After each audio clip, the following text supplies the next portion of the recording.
We're good, Madam Chair, anytime. Okay. First, I should make sure, since, well, we're doing the recording.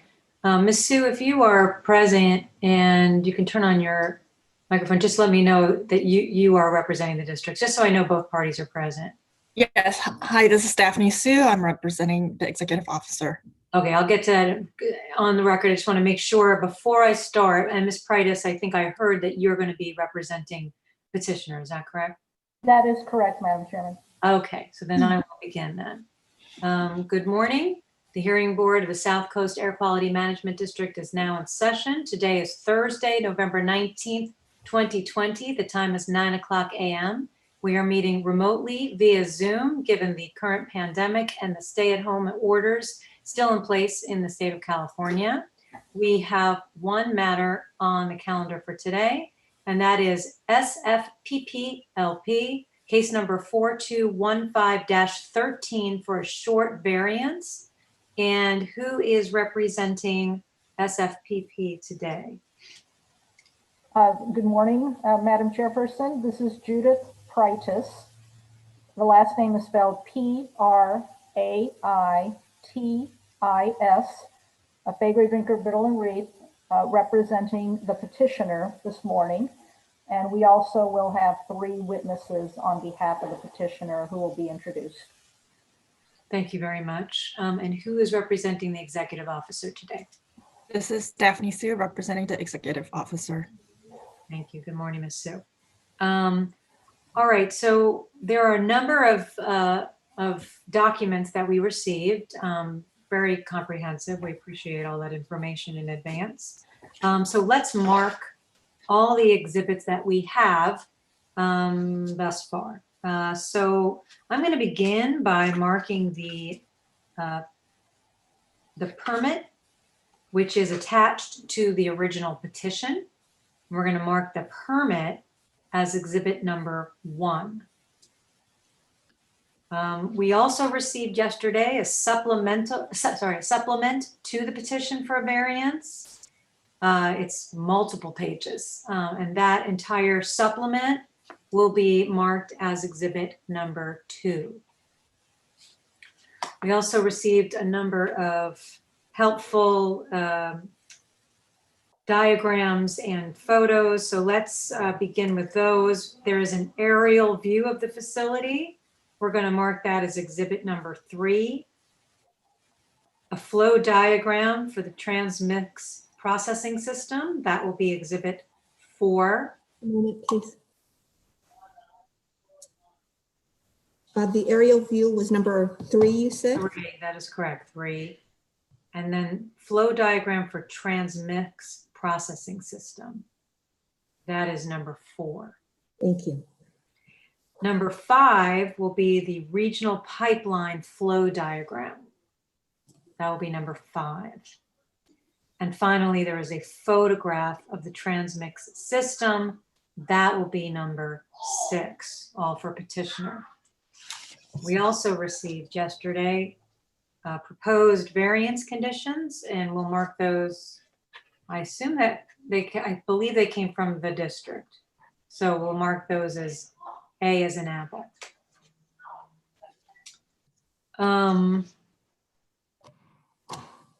Also, well, we heard from Ms. Pritis already that she has 3 witnesses, and I don't know if Ms. Sue has brought any either witnesses or potential witnesses from the district, but at this time I'm going to swear in all witnesses.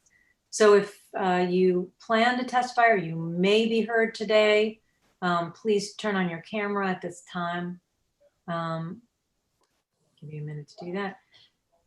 And then if you can raise your right hand.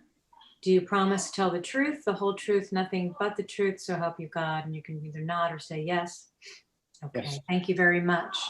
Okay, I'm going to turn Ms. Pritis to you for an opening on the 6 findings that we need to make for a short variance today. Thank you, Madam Chairman.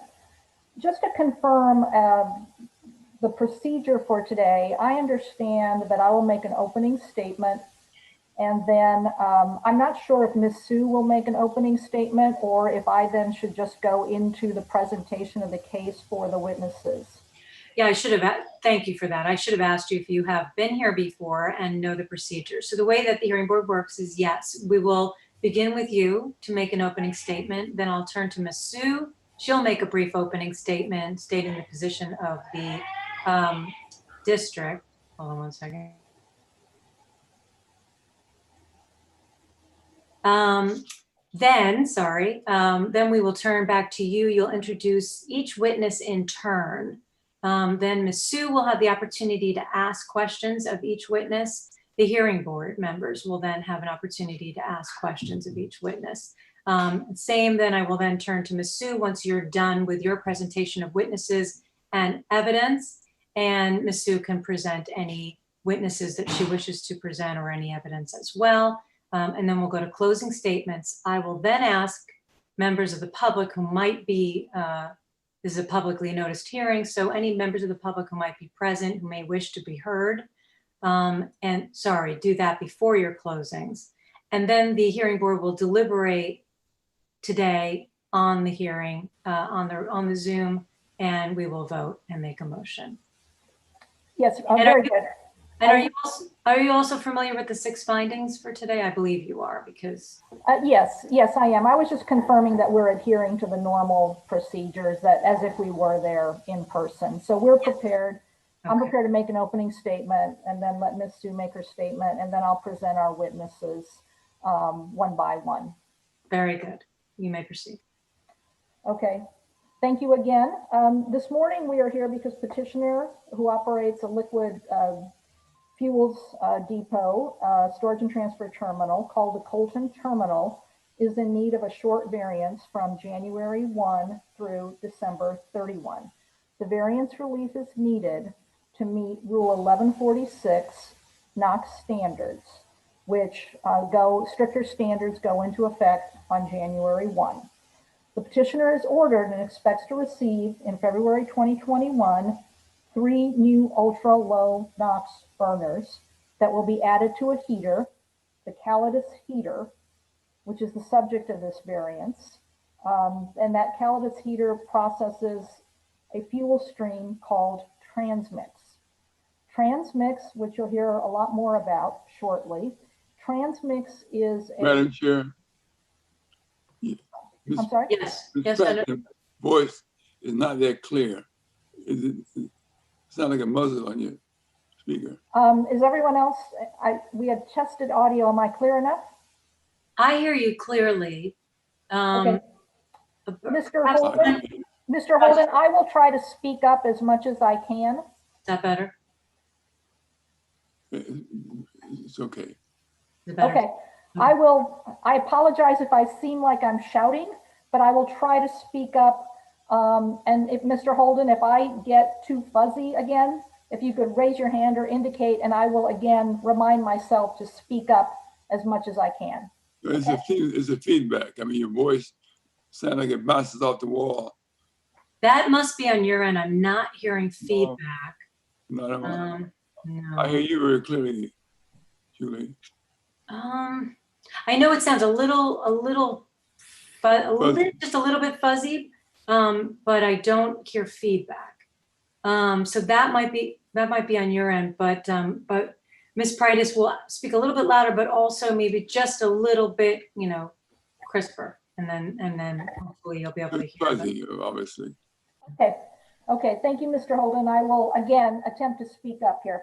You're all right. So the unit that is the subject of the variance is a Calidus heater system, and it processes a fuel stream called transmix. Transmix is just what it sounds like. It's a mixture of a transportation of fuels. When petitioner receives diesel, gasoline, or jet fuel at its Colton terminal, it arrives via pipeline primarily, and when those pipelines switch fuels, transmix is generated. That transmix must be processed, and it is processed on site through the Calidus heater system. So, and again, we need the variance because new NOx standards under Rule 1146 requires new burners on that heater system, and that they've been ordered. So we will demonstrate the petitioner meets the 6 criteria for the variance here. There will be a violation of law when the system is run, the transmix processing system is run after January 1 without the variance being here in place. And we are going to focus particularly on the criterion of whether compliance is beyond the reasonable control of the petitioner, and that the petitioner has taken efforts to curtail emissions, and that without variance relief, there would be the closing of a lawful business and economic hardship, not only to the petitioner, but to the entire fuel delivery system in Southern California and even beyond, given that fuel processed through the Colton terminal goes as far as Arizona and Nevada, as well as to military bases and commercial users. Again, you'll hear more details. Variance can lawfully be granted here because there will be no condition of nuisance, so we don't have that issue. The excess emissions are very minimal, calculated by petitioner as low as 5 pounds per day NOx excess emissions in comparison to about a million, give or take, daily in the South Coast Air Basin. And we also do not have sensitive receptors in the immediate vicinity of the transmix processing system. So again, no condition of nuisance and no effect on sensitive receptors. We want to note in my final comments opening here that petitioner has cooperated and worked with the district throughout this process, which started about 25 months ago, if not even before then. And we have worked with them on excess emissions calculations, on the technology to be deployed, on mitigation considerations, curtailment assessment. All of those issues have been worked with the district. So we have 3 witnesses here today, and they are Bill Topford, the operations manager, again will be introduced, Kathy Oberfeld of Ronnie Engineering, who will talk about the process of getting to where we are today and the efforts to comply and the timeline. And then Mr. Robert Onifer, Bob Onifer, who will speak about the excess emissions calculations and the mitigation efforts and curtailment efforts, so that we can demonstrate, as we will through testimony today, that granting this variance is actually the superior air quality alternative, because during the short variance term, January 1 through March 31, if necessary, keeping the current transmix processing system operational is by far the lowest emissions option for NOx, and also doesn't produce co-pollutants. So there's a co-benefit that we won't be generating VOCs, or there won't be displacement emissions. So it is a superior air quality alternative to grant the variance. And again, the petition and the supplement include all of the information, but we do have the witnesses here to put flesh on the bones and to also, of course, answer any questions. Thank you. Thank you, Ms. Pritis. And I commend you on a very thorough timeline, which will help us with beyond reasonable control. Ms. Sue, your opening, please. Good morning. We look forward to hearing testimony regarding each of the findings that the facility is required to make to receive a variance. Note that there are some excess NOx emissions estimated. We expect to hear testimony as to why mitigation measures to reduce such emissions may not be appropriate in this matter. Please note that the South Coast AQMD did issue the permit to construct for the heater modification, that is the installation of the new burner, yesterday. We do not expect to call any witnesses. Thank you very much. Thank you. Ms. Pritis, you can introduce your first witness, and please have each witness state and spell their name, tell us their title, and indicate that they took the oath today. And I just wanted to, before we do that, just make sure everyone knows that we need to take a 20-minute break at 10 o'clock this morning. So we'll take our morning break at 10 o'clock to accommodate a remote health appointment. Okay. Ms. Pritis, you may introduce your first witness. Yes, thank you very much. Our first witness is going to be Bill Topfer. And Bill, please, again, as the chair has indicated, please state your name, spell it, and also how long you have been active with the Colton terminal. Oh, you're on mute. You are on mute, Mr. Topfer. Sorry. Mhm. Bill Topfer, spelled Toepfer. I'm the Pacific Southern Region Central Division Operations Manager for Kinder Morgan, which is part of the SFPP system. And I've been at the terminal in various roles since 2004, in my current role since 2011. Could you repeat your title, please? Operations Manager, Pacific Southern Region Central Division. Thank you. Okay, Mr. Topfer, also, how many years experience overall do you have in the pipeline industry? 27. Okay, so 16 at the Colton terminal and 27 overall. That's correct. Okay, we're going to walk through today just what happens at the Colton terminal. So I would like you to describe the operations, and if we could start please with Exhibit 3, which is the aerial. Just orient us as to what happens, where we are, and where the unit that is the subject of the variance is located there.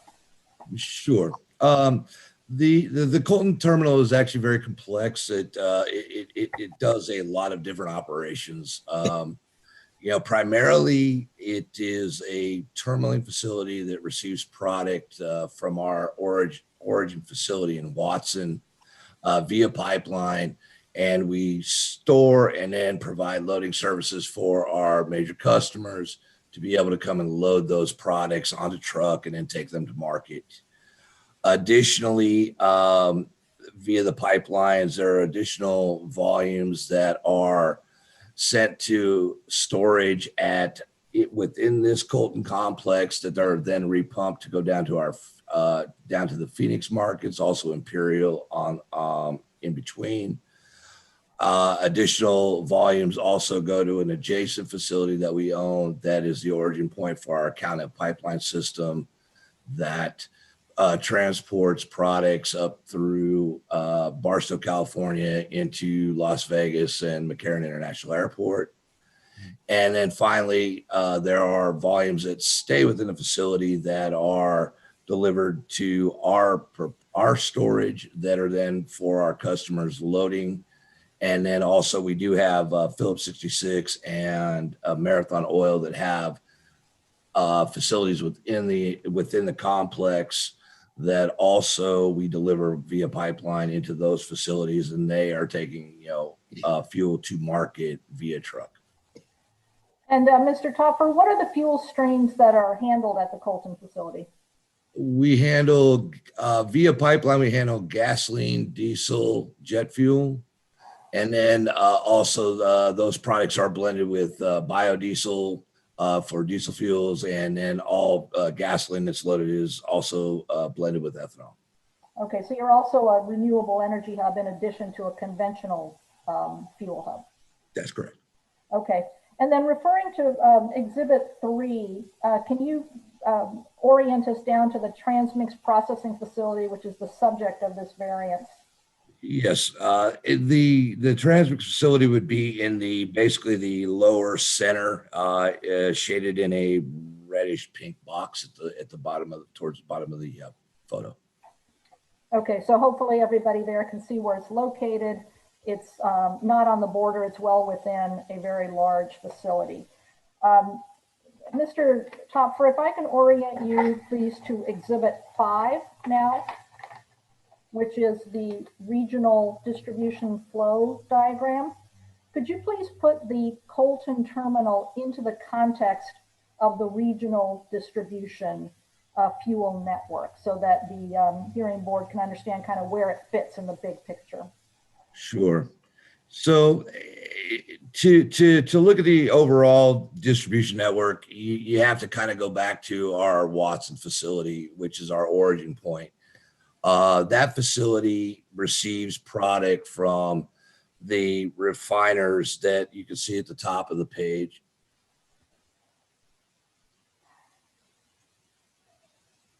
And that is taken into storage at Watson. And at that Yes, sir. Mr. Chair, you think it's possible to post this diagram and so the public can have a view of it? I don't have, I'm having a hard time with my Adobe Acrobat, so I can't share screen. If the witness or if Ms. Pritis would be able to, if you have those documents and could share screen, then I can ask our Paul, our IT, to give you the opportunity to share screen. Yeah, I don't think I can do that. I don't have them. We have them submitted. I mean, I don't know if that, for a moment, if I could hold it up, if that would at least help. It's probably not a great view there. I think given our remote situation, I think that's the best we could probably do right now. Madam Chair, if Paul wants to make me co-host, I can do that. You have the ability to do that? Yeah. Okay. Paul, you want to give me the, Sure. Do you have them on digitally, or do you yeah, want to? no, I have it digitally. I'll just Okay. find it in a Let me second. do that right now. One sec. Okay. I only have it on my browser, and as we remember, I Oh, can't. okay. And so Julie, you're a co-host, so if you have it No, on I can't do it on my browser because I Oh. learned that can't be done. your. 1 second. Okay, Mr. Balagopalan, thank you very much for aiding us in that. Oh, no problem. Let's hope I can get it up. Okay, Okay. Mohan, you're good to go. You can share your Okay. screen. Yeah, just give me 1 second. Let me pull up the.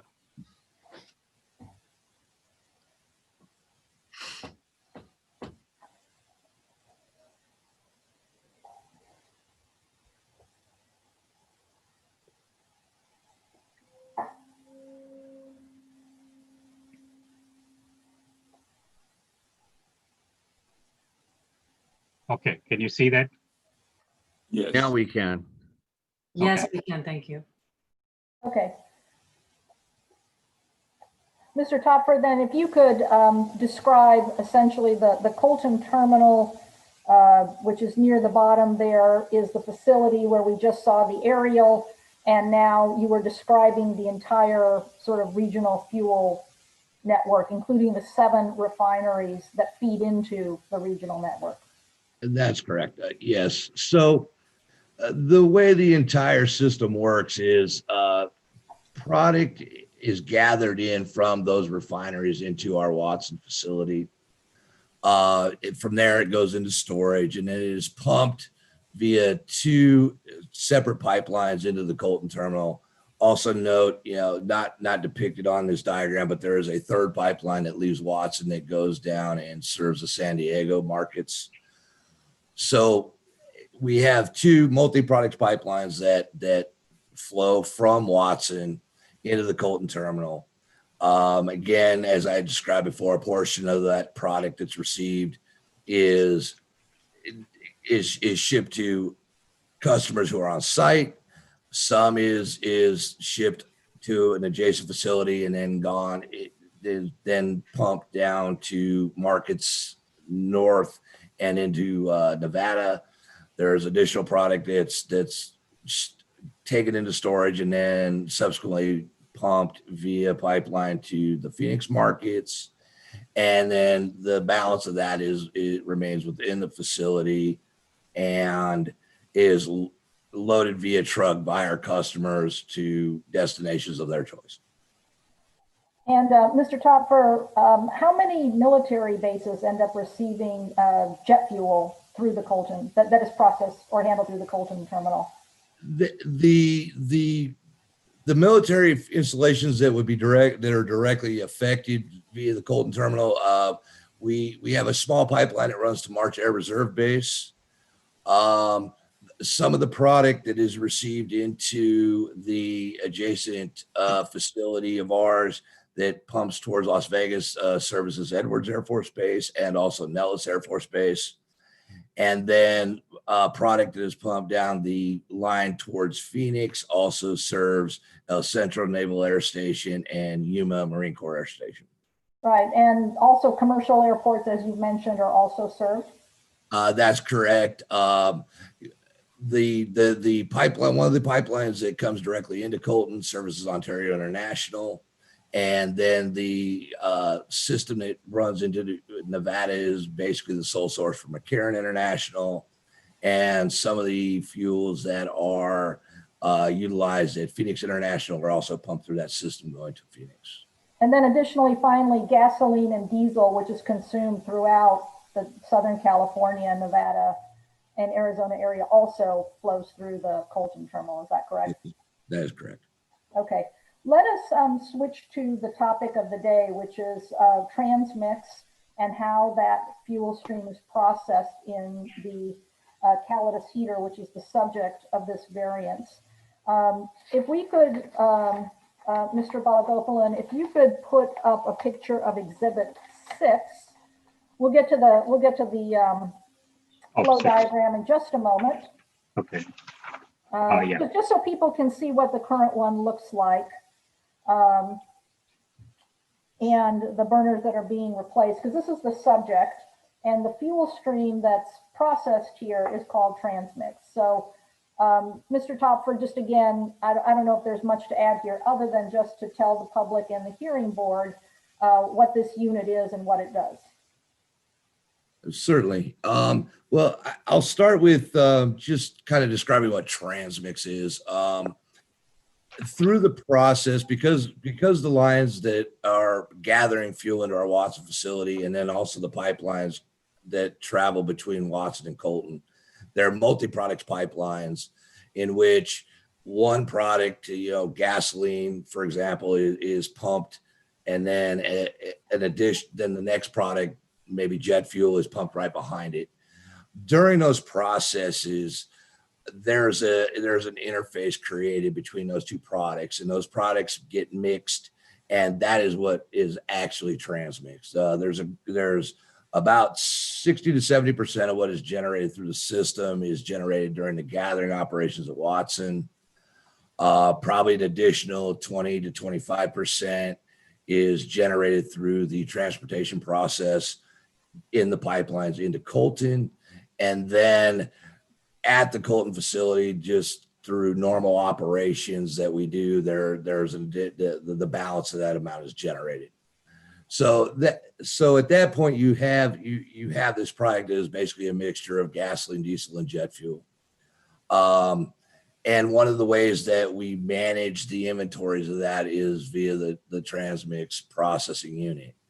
Currently, looking at the exhibit that's presented, these are the units that are being proposed to be replaced to the ultra low NOx system. These are a low NOx burner, and they basically operate. We're a little unique because we operate on a dual fuel source through the transmix distillation process. There's some off gas that's generated from the gasoline light ends. Those are utilized and redirected back to the burner to help the burner run more efficiently, kind of be a self-contained unit, and additionally results in a little less natural gas usage. So the picture, the expanded view picture is basically showing that you have a pilot that is what's going to light the burners itself. And then to the left, you've got a produced gas nozzle. This is the off gas that comes off the refining process and is burned. And then we supplement and utilize natural gas through just, typical service from, SoCal Gas. And that's the balance of the fuel that's used to fire the burners and create the heat needed to separate the products. And Mr. Topford, this dual fueled unit is unique or at least very unusual in having that closed loop of capturing the process stream and also with to supplement the natural gas stream. Is that your understanding? Yes, ma'am, it is. The system when designed many years ago, it really was a very elegant, beautiful design in its fact that it was kind of meant to be very self-contained. Instead of having to process that off gas, whether it be via flare or some other means, they designed it in such a way that those off gases could be utilized as part of the process itself. So yeah, and then obviously then in trying to find replacement equipment, that makes it very difficult because it is a very unique system. Right, and we'll, just before we leave transmix and what it is, a couple more questions, again, so the public and the hearing board can understand. Do you control how much transmix gets generated within the system? And No, the transmix generation is really just a function of the process. When you have multi-products pipelines and you are pumping, dissimilar products back to back with each other, there is going to be transmix generated. And that's going to happen at the origin point in Watson during the gathering process. It's going to happen during the transportation process between Watson and Colton. And then obviously due to, just normal operations within the Colton facility, you are also going to generate transmix. It's unavoidable. It's something we certainly have processes and procedures in place to try to minimize to the extent possible, because it's in everybody's best interest to do so. However, just based on the function of the overall process, it is an unavoidable, it's an unavoidable function of what we do. so long as fuel is flowing, any kind of fuel, gasoline, jet, diesel, then the transmix ends up being generated every time a pipeline is used for the second or subsequent fuel. So as long as there's fuel flowing, transmix gets generated. Is that correct? That is correct. Okay. And do you store transmix on site at Colton? We have storage, but we have limited storage. The system, the system overall is really configured and designed for products to move. It's not designed to have long-term storage. It is meant to put product in, get product out, and do so in a fairly short period of time. The way the pipeline systems and the way the products flow is done by what's called a cycle, and that cycle lasts 7.5 days. And during that process, you'll receive, say, the start of the cycle would be gasoline. You receive gasoline for say 3.5 days. Then you would switch to jet fuel for say 2 days. Then you have a very short little spot of gasoline that hits again, and then you finish that 7.5 day cycle with diesel fuel. So the way the system is designed and configured is when those products arrive, you're trying to be at the lower end of your storage capacity, whether it be gasoline or diesel or jet fuel, or in this case, transmix. You're trying to work towards the bottom of your inventory levels, and so that you have adequate capacity when that next chunk of product arrives during the cycle. So the system is designed to function on approximately 7.5, maybe a few more days, depending on overflow, where the fuels and the transmix are all processed, and you can't store much beyond those cycles. Is that correct? Yeah, that's correct. We basically have throughout this process has been the same since the pipelines were installed back in the early 50s, and we have sized our storage for each product, beyond transmix, all of them, in order to accommodate that cycling pattern and to have enough storage to be able to accommodate the fuels that our customers are nominating to pump and deliver into the facility. Mr. Topfer, did the petitioner try to explore perhaps upstream, since you mentioned your Watson terminal? Did you explore the possibility of holding back transmix during the term of this variance, or somehow managing it or storing it upstream in systems that you control as well? Yeah, I mean, there is physically ways that could be done. However, by dedicating additional storage to transmix, now you also hinder the system's ability to gather and pump the product that is needed to fulfill the markets that they serve. So you're really kind of trading off some short-term, longer storage for potential upsets in the system that could result in our inability to supply the markets that we serve. Right. Also, is it the case that your FERC tariff generally requires the Watson terminal to move on your products and fuels that arrive there? That is correct.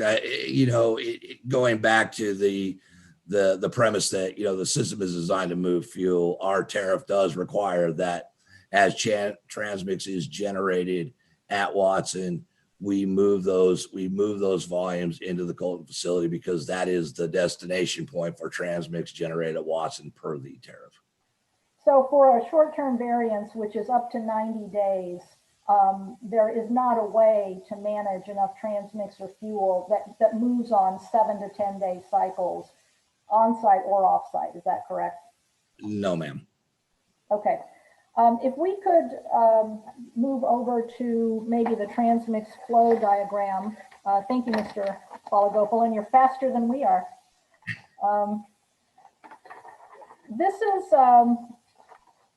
again, a simplified schematic, and I'll have Mr. Topfer walk us through what happens to the transmix and when we have the unit that is the subject of this variance. So this is not intended to be an engineering drawing. It's intended just to be for informational purposes. So we start with the left with that light aqua line here, the transmix supply comes in via pipeline, as Mr. Topfer has described, from upstream, again, the 7 refineries, then into the regional network, and then via pipeline to Colton, and it goes into that tank. And then Mr. Topfer, I'll turn it over to you to describe what happens next. Again, just generally so people get it. Yes. Let me just interrupt for a second, just for the record, state this is exhibit number 4. Yes, I'm sorry, I should have mentioned that exhibit. That's okay. I'm just saying that for the record. Mr. Topfer? Sure. Yeah, so, at a 30,000 foot level, basically the way the system works is we take the transmix that we're going to process out of the storage tanks. It runs in through and goes to through a heater. There's some other additional processes. We have some preheat and things like that we do to make the system more efficient. And we heat the product to a point to where the light ends, the gasolines will split off and will basically come up over the top of the distillation column. And they run through basically some condenser fans that recondense those gases into liquid, and that becomes usable gasoline that we are able to then blend with some additional products for octane purposes, and then it is pumped to our Phoenix facility. During that process, the diesel falls out the bottom of the column and then is put into storage locally.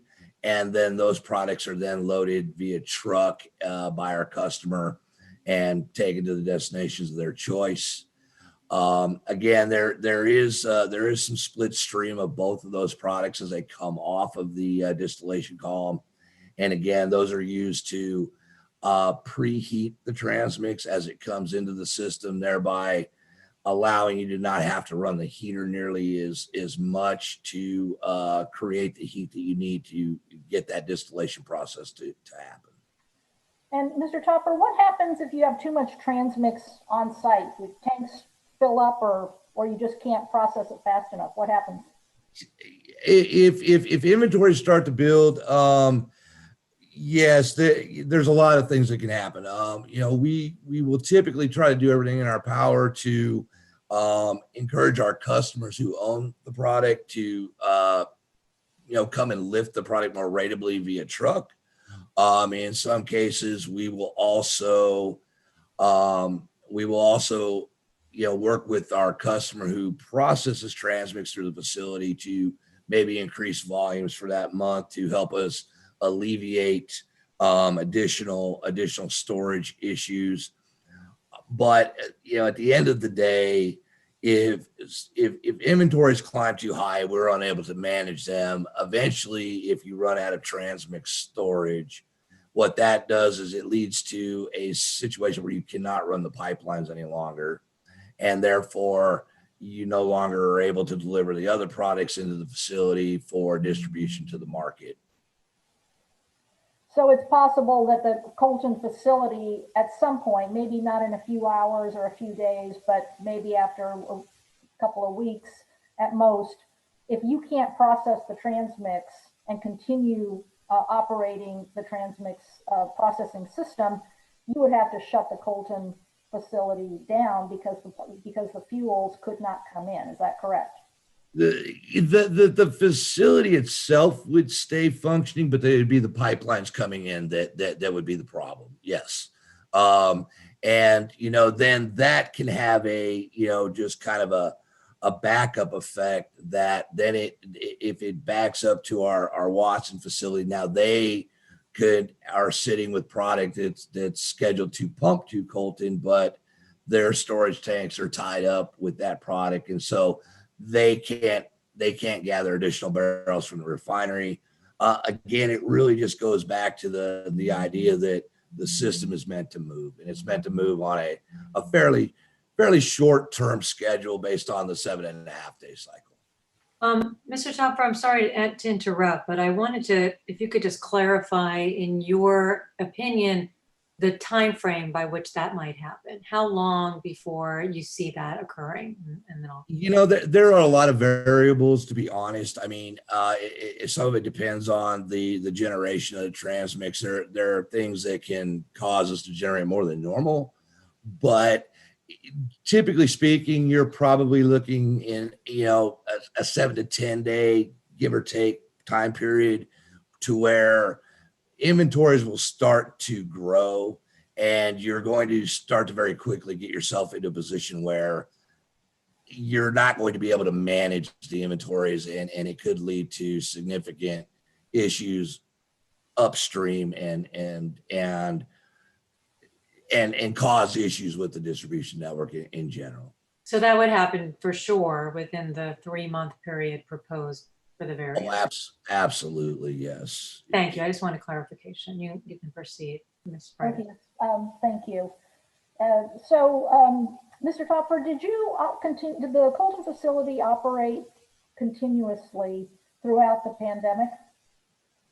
Yes, we did. Obviously, with the pandemic and our business being very demand based on the market demand for the product, the early stages of the pandemic, March, April, May, even we saw a pretty significant reduction in volumes, but we still continue to operate 24 hours a day. One interesting thing though is that because of the nature of the way the system works, while the pipeline volumes were reduced, you still had the same number of interfaces and those types of things that generate transmix at Watson, generate transmix through the pipeline transportation system, and then additionally the internal operations of the facility. So while overall pipeline volumes may have decreased, your transmix generation basically remained the same. And so from a standpoint of the transmix processing unit, we continue to operate and process the same volumes we had done pre-pandemic, and we have continued to throughout. And Mr. Topfer, does the facility operate 24 hours a day, 7 days a week? Yes, it does. Okay. So this facility is classified as part of the essential public fuel delivery infrastructure. Yes. I'm sorry, I'm sorry, yes. Yes, okay. Thank you. A couple of questions now, and we're going to get to the measures you've taken to expedite compliance shortly, but just a couple of observations for the record. The supplement that was submitted by the petitioner includes a very lengthy and detailed timeline, which is about a 25-month term. I just wanted to ask you, for the benefit of the public and the board, throughout this entire project, did the company ever scale back its resources and commitment to advancing the burner replacement project? Did COVID, for example, require you to conserve cash resources? Were staff diverted, or was the facility consistently committed? No, I'm ma'am. sorry. Yeah, I'm sorry. Mr. Balagopalan, can you stop the share? Yeah, I'll do that. Sorry. Thank you. I'm sorry, go on. Go ahead, Mr. Chopra. no. Obviously there were challenges with COVID, just in the sense that everybody on this in this meeting right now has probably had some challenges associated with it, but we never pulled back. There were no financial constraints with continuing with the project, and all the resources necessary were committed to it. Is there any economic benefit that the facility is going to gain as a result of this short variance? Do you have some advantage over competitors, or anything positive by this slightly delayed compliance with the Rule 1146 standard? No, ma'am. There really is no competitor in terms of the service that we provide via the processing unit. We currently have one single customer with a negotiated contract. So those volumes would be processed by us, because there is no other avenue for them. Their option would be to truck those volumes to other destinations, and based on the business arrangement and the contract we have with them, it's obviously much more financially beneficial for the customer to utilize the processing unit. And again, there's no one that does what we're going to do with those volumes at the facility that we're getting an advantage over now. Okay, so there's no economic advantage. It's just the cost of compliance, and that's what's dictating this timeline. That's correct. Mr. Topper, you did mention the customer. If you are unable to secure the variance, what are the contractual losses, for the direct losses for the petitioner? Based on our contracted terms for the a minimum 40,000 barrels a month volume, it's about $550,000 a month in revenues. Obviously, there's probably some economic impact that the customer would realize as well, but for us, those would be the direct impacts. Okay, those are your direct economic losses. And is it likely that the fuel delivery system overall would suffer some economic hardship, not just directly to you, but if the Colton terminal were unable to continue processing transmix during the variance period?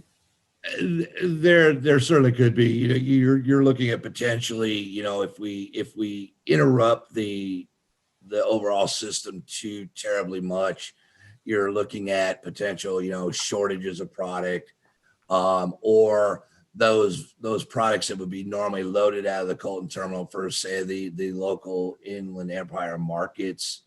Those would have to be brought in via truck from other markets or other facilities at a far greater distance. While that isn't our piece of the business, obviously, more trucking costs are probably going to result in additional costs to the consumer for those products. Okay, and as we get to a couple of measures more than a couple that the company has undertaken to expedite compliance, I'd like you to inform the board, but just one technical question. Can you verify that there are no sensitive receptors, schools, daycare centers, et cetera, in the vicinity of the transmix processing system? Yes, the area is really pretty much heavy industrial. If you refer back to Exhibit 3, the aerial view, the The nearest residential is up beyond the top of the page. So you're looking at roughly probably more than a half a mile from the nearest residential, and then everything else is simply is simply, you know, industrial type places that surround the facility. So and then obviously construction of the new project and installation of the burners won't have any effect on the neighbors as well. Right, you wouldn't expect noise or any kind of dust. Mr. Balagopalan, the transmix processing unit is at the bottom of the photo, and as Mr. Topper has indicated, the closest residential areas are off-site to the north. So there's quite a buffer there. So we would not expect any condition of nuisance, dust, noise, anything like that associated with this project, which is, I think, one of the legal criteria here. Okay, I know we have a little bit of time here before the break. So Mr. Topfer, in the last section of your testimony today, I would like you to describe, if you could please, what the petitioner has done to expedite compliance here. And I will note for the board and the public that we also will have Ms. Oberfell provide a detailed assessment of the timeline or explication of the timeline where we've noted a bunch of dates and increments. But Mr. Topfer, from the corporate perspective, if you will, what has the company done to expedite compliance so that this variance term is as short as possible? Sure. Well, I think first and foremost, you know, typically, particularly in this situation where we are ordering custom made equipment, one-off burners. These are not items that, you know, a manufacturer has on the shelf.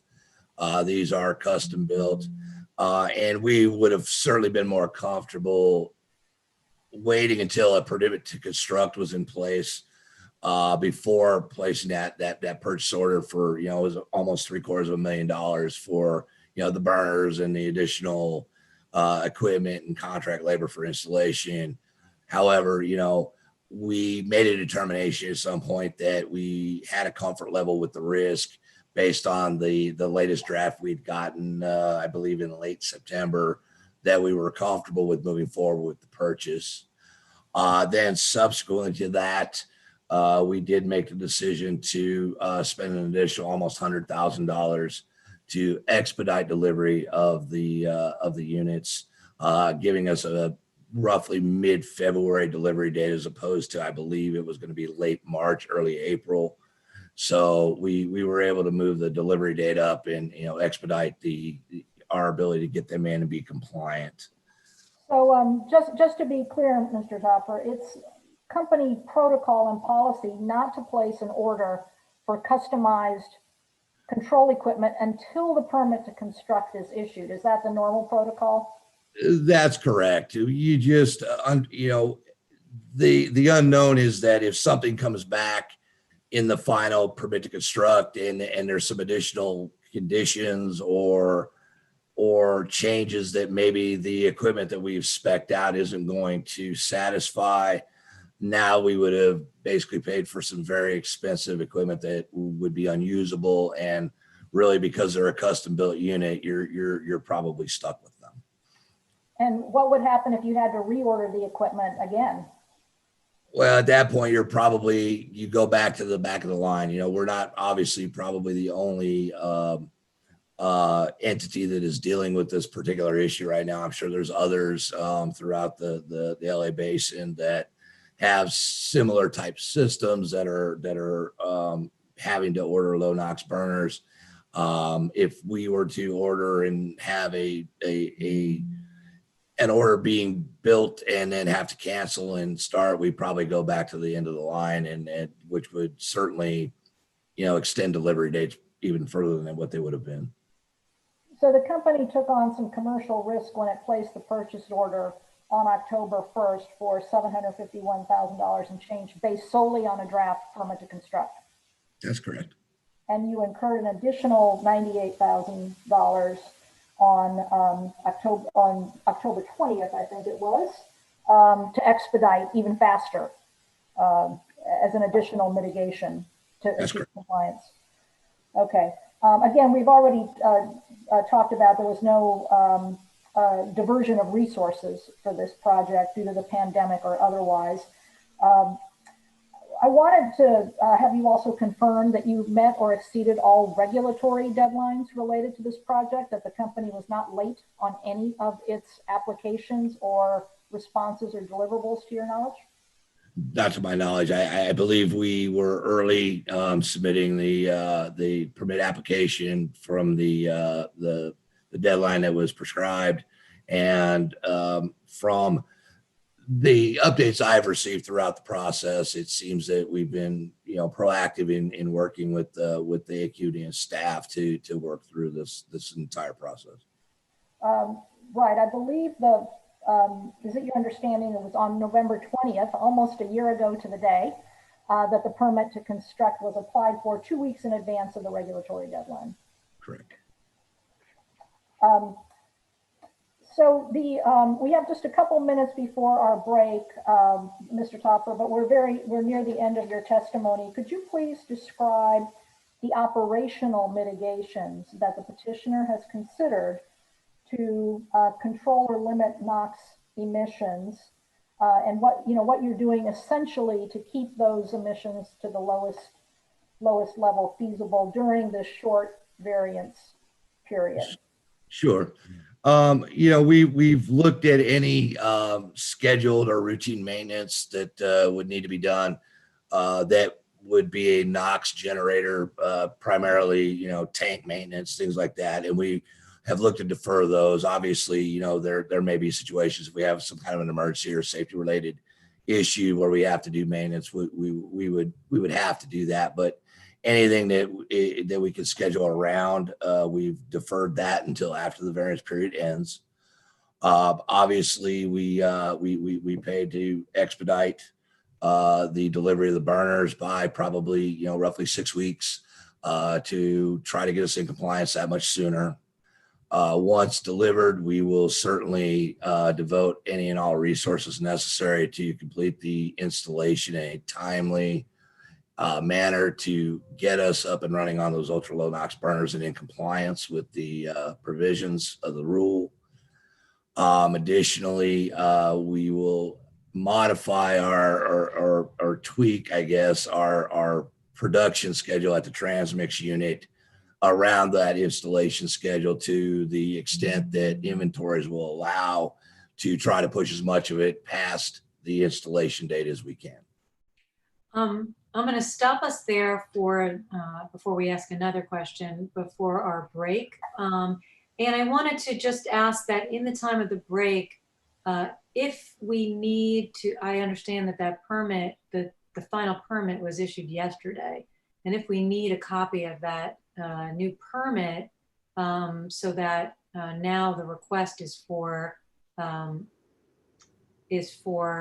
variance from the conditions of that permit. If that's the applicable permit, then we should get copies sent by email over the break. And then let's take our break and we'll come back at 10:20. For those of you who have not been on our hearings before, please do not leave the meeting, but definitely make sure you mute your microphones so we don't hear what's going on. And you can turn off your camera. But let's promptly be back at 10:20, please. Thank you. We're off the record.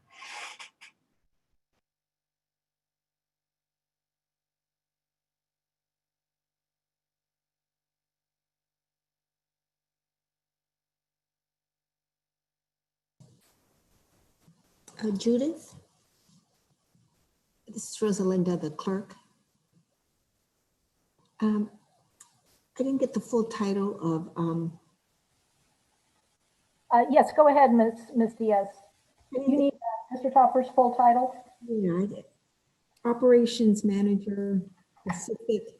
Hold on, I'll read it to you. Thank you. Okay, he's Operations Manager for the Pacific Southern Region Central Division. Southern Region. Central Division. Operations Manager for the Pacific Southern Region Central Division. Thank you so much. Appreciate that. Yes, my pleasure. I know it's a long title. But yeah, Pacific Southern Region Central Division. Division. Got it. Thank you so much.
Okay, the time is 10:20, so if board members are moving around, we're going to get started as soon as everybody is present.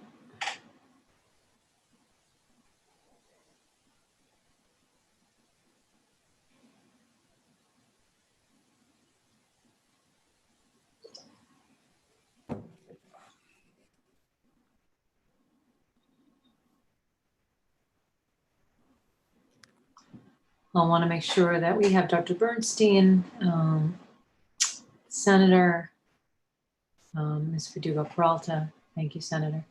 And also Ms. Sue. I want to make sure you're present. Thank you. And Madam Clerk, I want to make sure you're present as well before we start.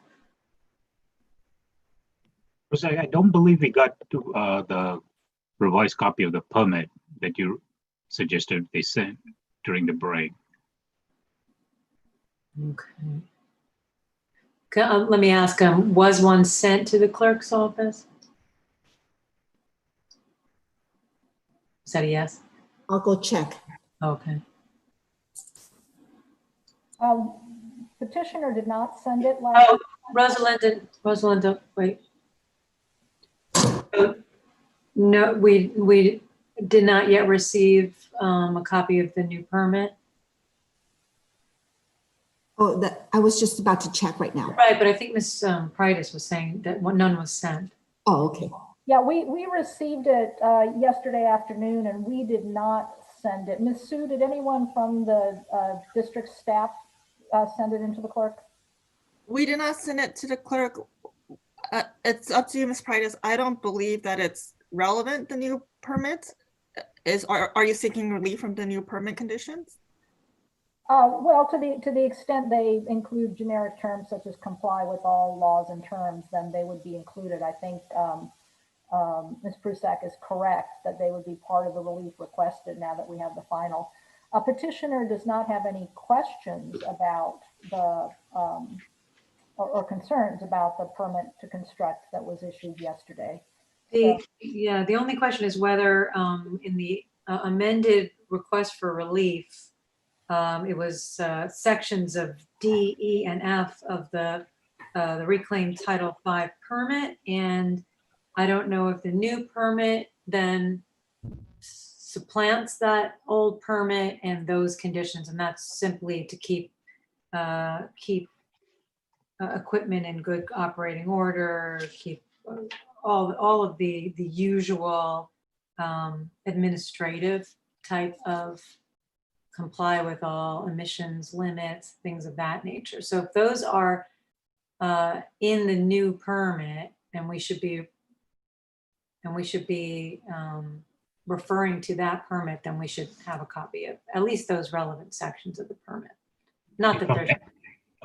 If I add, there was a reference to a condition H23.8, which was supposed to be, it says for NOx, but it's actually for CO. I don't know if it changed in the new permit or if it was H23. 23.8. I'm going to pull that. I'm back, Julie. Oh, I see.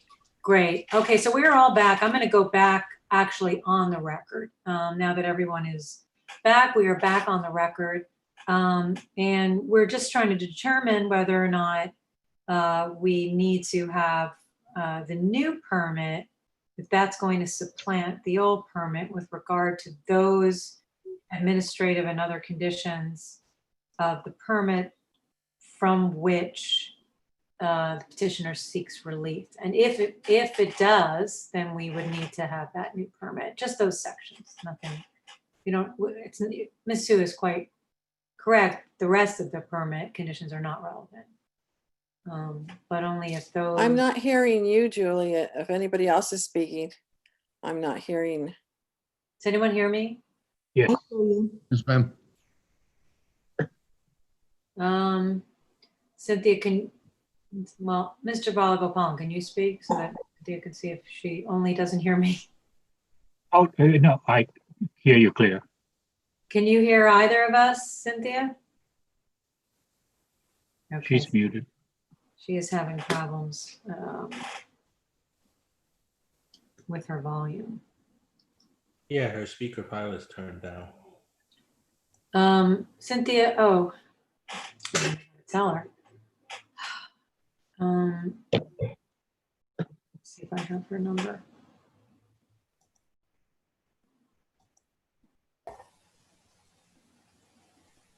I don't believe that I do.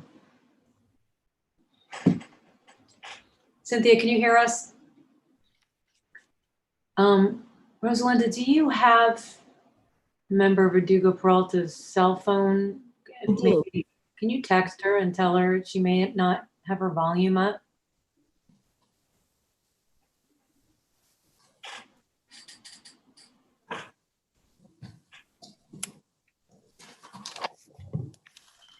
And while we're waiting for that, I have asked the petitioner to also email the new permit to the clerk. So one way or the other, it will be there and we can confirm your question. I had assumed, Madam Chair, that we would include the permit to construct based on 202B, which is a permit to construct, because you have to comply with all rules, and that relief is included in the relief for the generic reasons. You still can't meet 1146, the ultra low NOx levels, but we can confirm that at the very end, and that permit should be sent in to the clerk. Ms. Diaz, you should be receiving an email. Okay. Mostly just to make sure that those specific conditions that are mentioned in the amended petition are still the same, and because we're going to reference them specifically should we grant the variance today.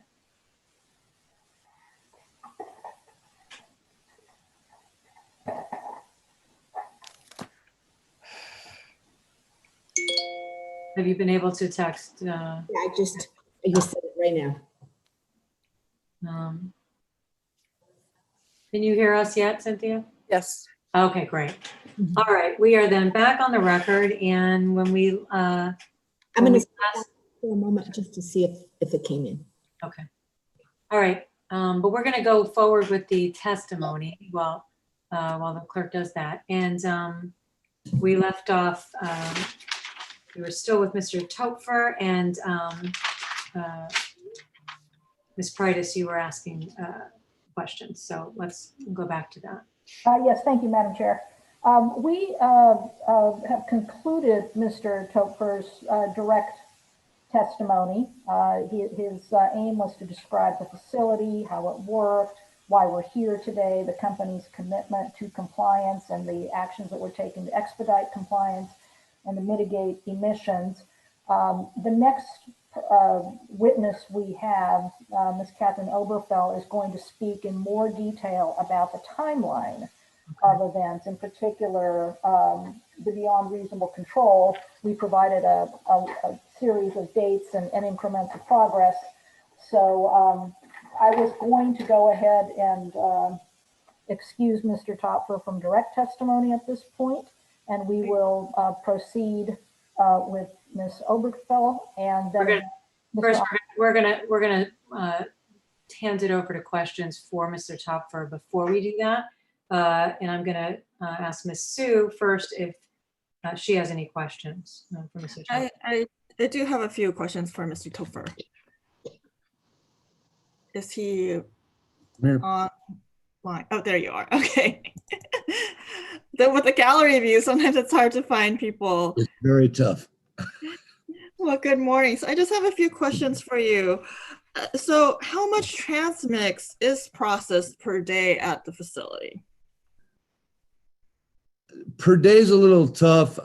We typically do about 40,000 barrels a month. When we're up and operational, it's about 4,000 barrels per day, and we typically run about every other week. Okay.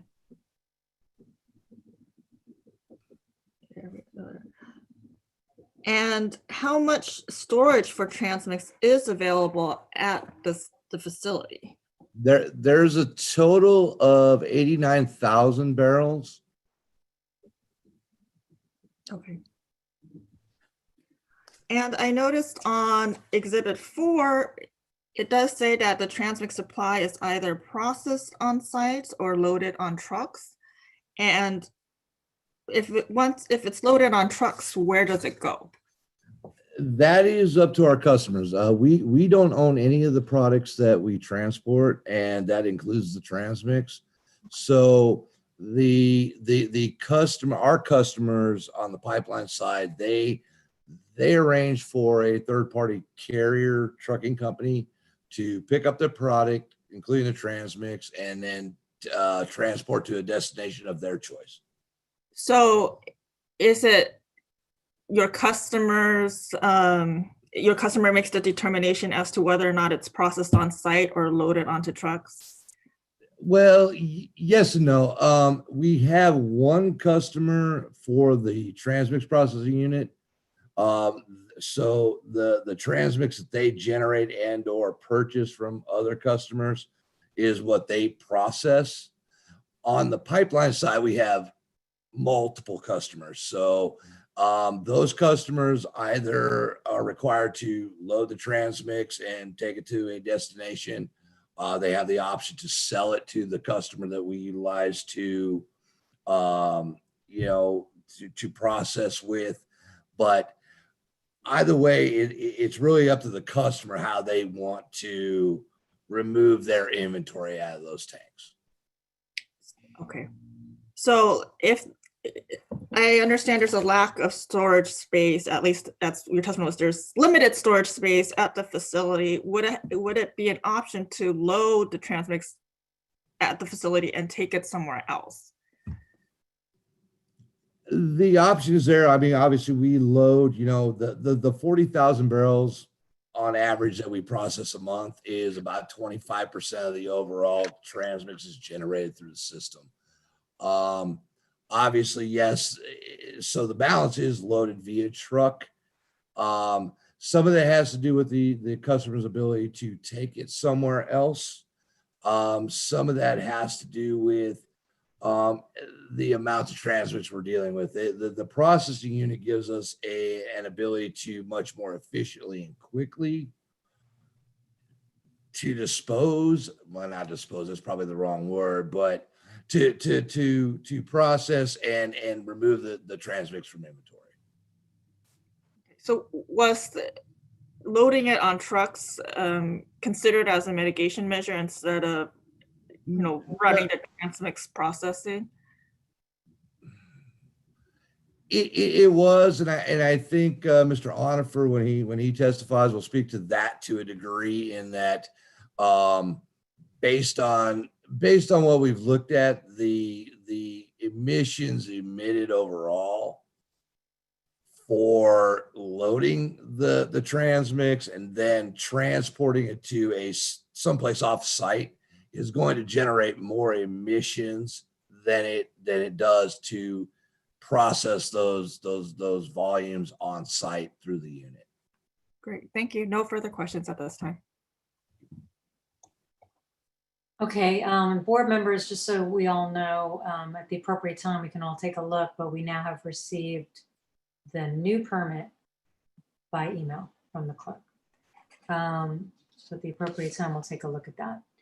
Board members, questions for Mr. Topher, realizing that we will have a witness who will more specifically testify as to timeline and beyond reasonable control, as well as one who will deal with excess emissions. Any questions on the testimony provided? Mr. Balagopalan. Yes, Mr.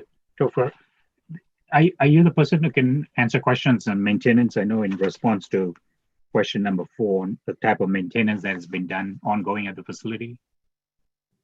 I can speak to that, yes. Okay, so can you just briefly indicate what kind of maintenance has been done on the heater? On the heater itself, yes. We do a twice a year, we call it a tune-up, where we have a third-party contractor come in. They monitor the the condition of the unit, how it's operating, and they'll make slight adjustments to it to ensure that it's operating at its at the best efficiency possible. Additionally, we periodically have to do what we call a turnaround, and that's a maintenance activity where we have to go in and that distillation column over time, just due to the process, you start to develop coking and things on the trays that allow the gasoline to flash over the top, and it makes the unit inefficient. That's usually done roughly about a 12 to maybe 14-month period, depending on volumes produced and some other factors. We did that back in July. And then recently we did some maintenance that we hadn't done in quite some time, but there are tubes within the heater. They're basically kind of a snake-shaped configuration to run along the outside perimeter of the circumference of the heater. That's where the transmix flows, and over time it had developed some, not necessarily coking, but some buildup of particulates and things on the inside wall, which detrimentally affected heat transfer, which resulted in us having to run a little, not outside of operational parameters, but outside the efficiency range that we normally want to run. So in September, we actually did a process where we brought in a third party, and they run what's called a PIG, which is basically just a foam device with, in this case, it had some, I don't know, nubs on it, metal devices that go through the piping, and they scrape all of that buildup off the inside of the pipe. And therefore, when done, you're getting a much better and more efficient heat transfer. So those are some of the non-routine and some of the routine things we do. No, thank you for that. Just a question on the burners too. When you looked at the option of complying with the lower limit as per 1146 to meet this 7 ppm, did you consider? I mean, it looked like the option you've chosen is a low NOx burner. But did you look at also add-on control as an option, or what was your decision point to go with the low NOx burner? And do you have I'm assuming you have manufacturer's warranty on that 7 ppm limit. That is correct. Yes, and I think Kathy will speak to that a little more in depth. She's been a little more involved in that process, but when we look, because of the dual fuel sourcing that we utilize, there was very limited, actually, one option in terms of ultra low NOx burners, and it happened to be ClearSign. They were the only one that, after all the research that we had done, they were the only one that were going to be able to guarantee us that they could meet the NOx emissions that were required based on the unique operating situation that we have. Okay, thank you. And this is just for when you send the pipe after it goes through the transmix and you separate out the gasoline and diesel. When it goes to Phoenix and so forth, do they still have to do the same operation again? Or does it get blended beyond that? No. When the product comes off the unit, the diesel is basically ready to be loaded on the truck. There's no additional process to that. The gasoline that we produce, that is, it's low on octane. So what we do is after it's produced, then we blend that with a premium gasoline to bring the octane up. And then when it is shipped to Phoenix, it only needs to be blended with ethanol to bring it on to, spec for on road.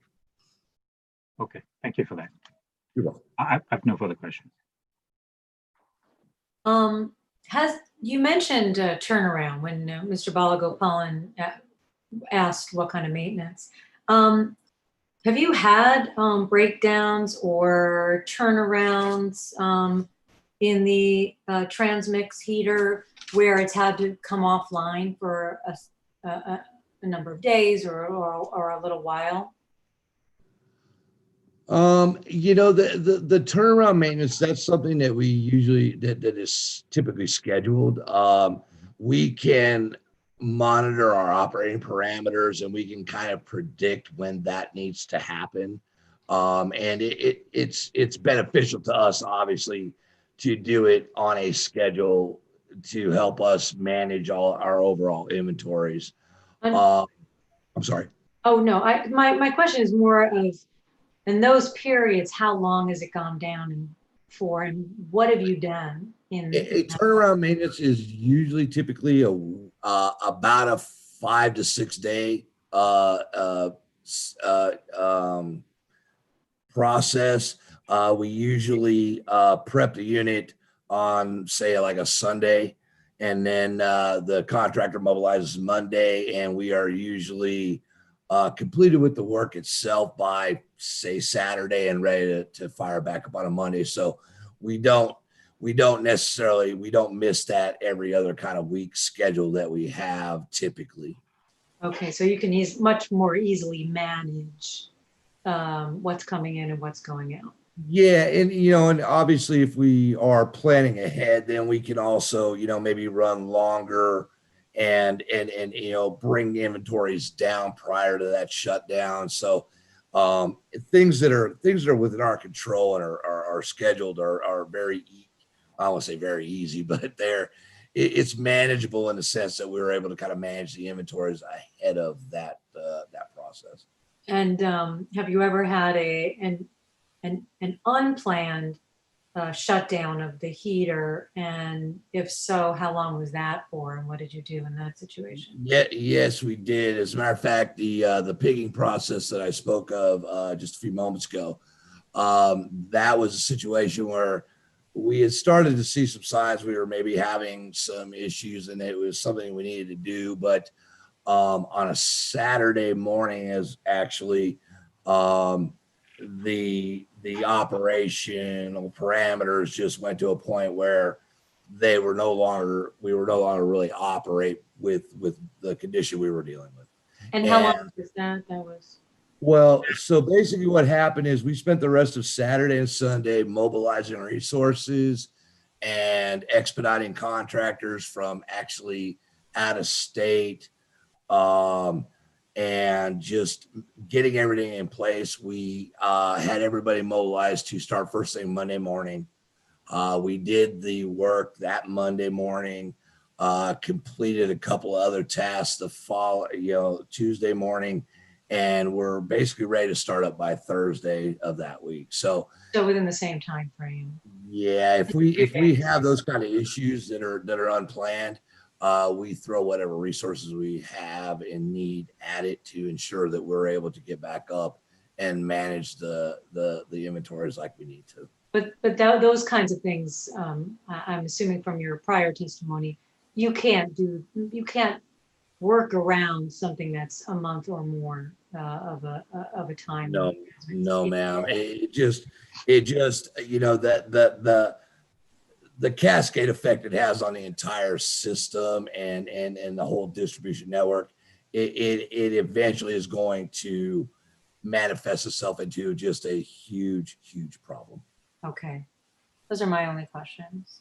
Board members, other questions? Ms. Verdugo Peralta. Thank you, Madam Chair. My question really has to do with emissions. So do you want me to hold off for the other witness? Sounds like you should. Okay, that's fine. Thank you. Okay, Senator, you had questions. Right, just walking me through the process again. When I look at Exhibit 4, is that where the raw material is fed into the regional distribution network through Colton Terminal? The raw material is fed in there, is that correct? Well, in terms of raw materials, transmix goes there, yes or no? Transmix is generated during that process, yes. Goes yes, okay. And then the fractionation process takes place according to Exhibit 5, is that correct? Yes, a portion of the transmix generated, it goes through that process. Yes. At what point in time that you, that is necessary to transport the transmix to a customer to be fractionated at that site? No, the only place we actually do the processing process is at the facility. And again, that is only by contract with one customer. The pipeline piece of the business has multiple customers. Those customers own the transmixes and inventory, and it's up to them how they want to dispose of it, whether they want to come loaded by truck. They can sell it in tank to the customer that we process for, but those are really the two ways of moving the transmix out of the system, either via processing or via truck loading.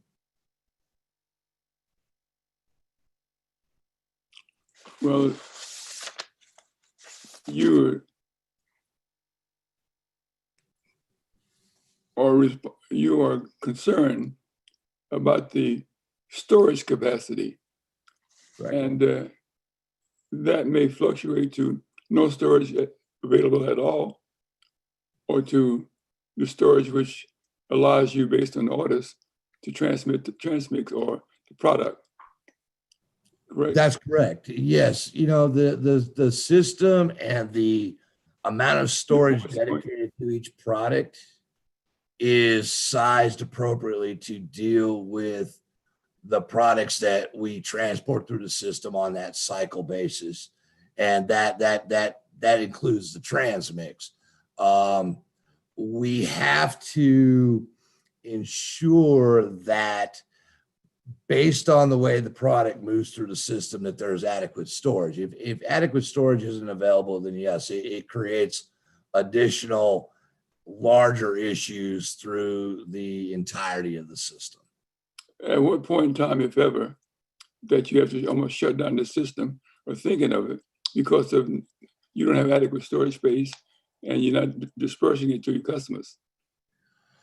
You know, in my memory, we have never had to actually shut down, but we have had several instances where, just due to abnormal generation of more volumes of transmix, we've been close. And when that happens, there's a lot of conversations with internally at the company in how we're going to manage it. And usually that will involve us adjusting production schedules at the transmix unit to maybe move up the run schedule, or we work with the customer to ask them to process more volumes for that particular month.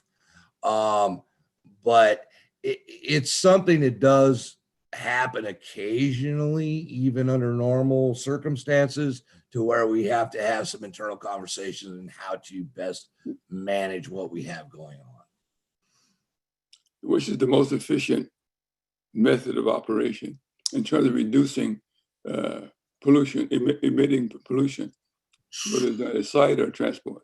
You know, I'm going to have to defer the emissions calc portion of it to Mr. Onifer when he testifies, but based on the calculations I saw, it is far more emissions efficient to process as opposed to truck.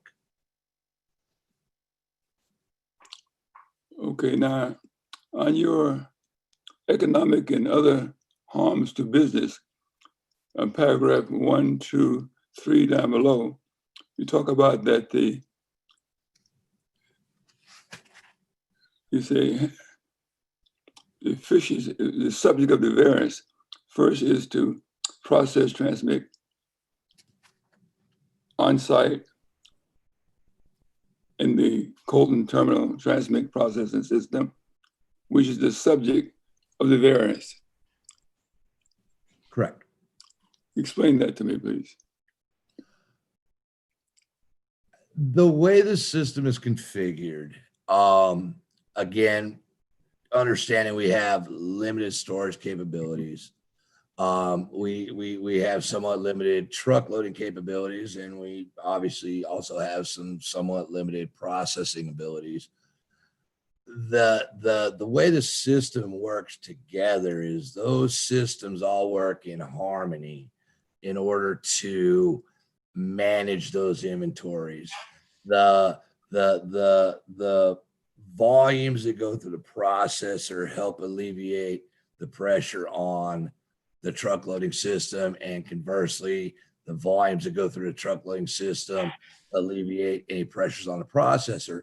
But at the end of the day, both of those working together maintain those volumes and those inventories into a manageable level to where we can keep the entire system from beginning to end functioning as designed, as configured, and meeting all the needs of our customers and the markets that they serve.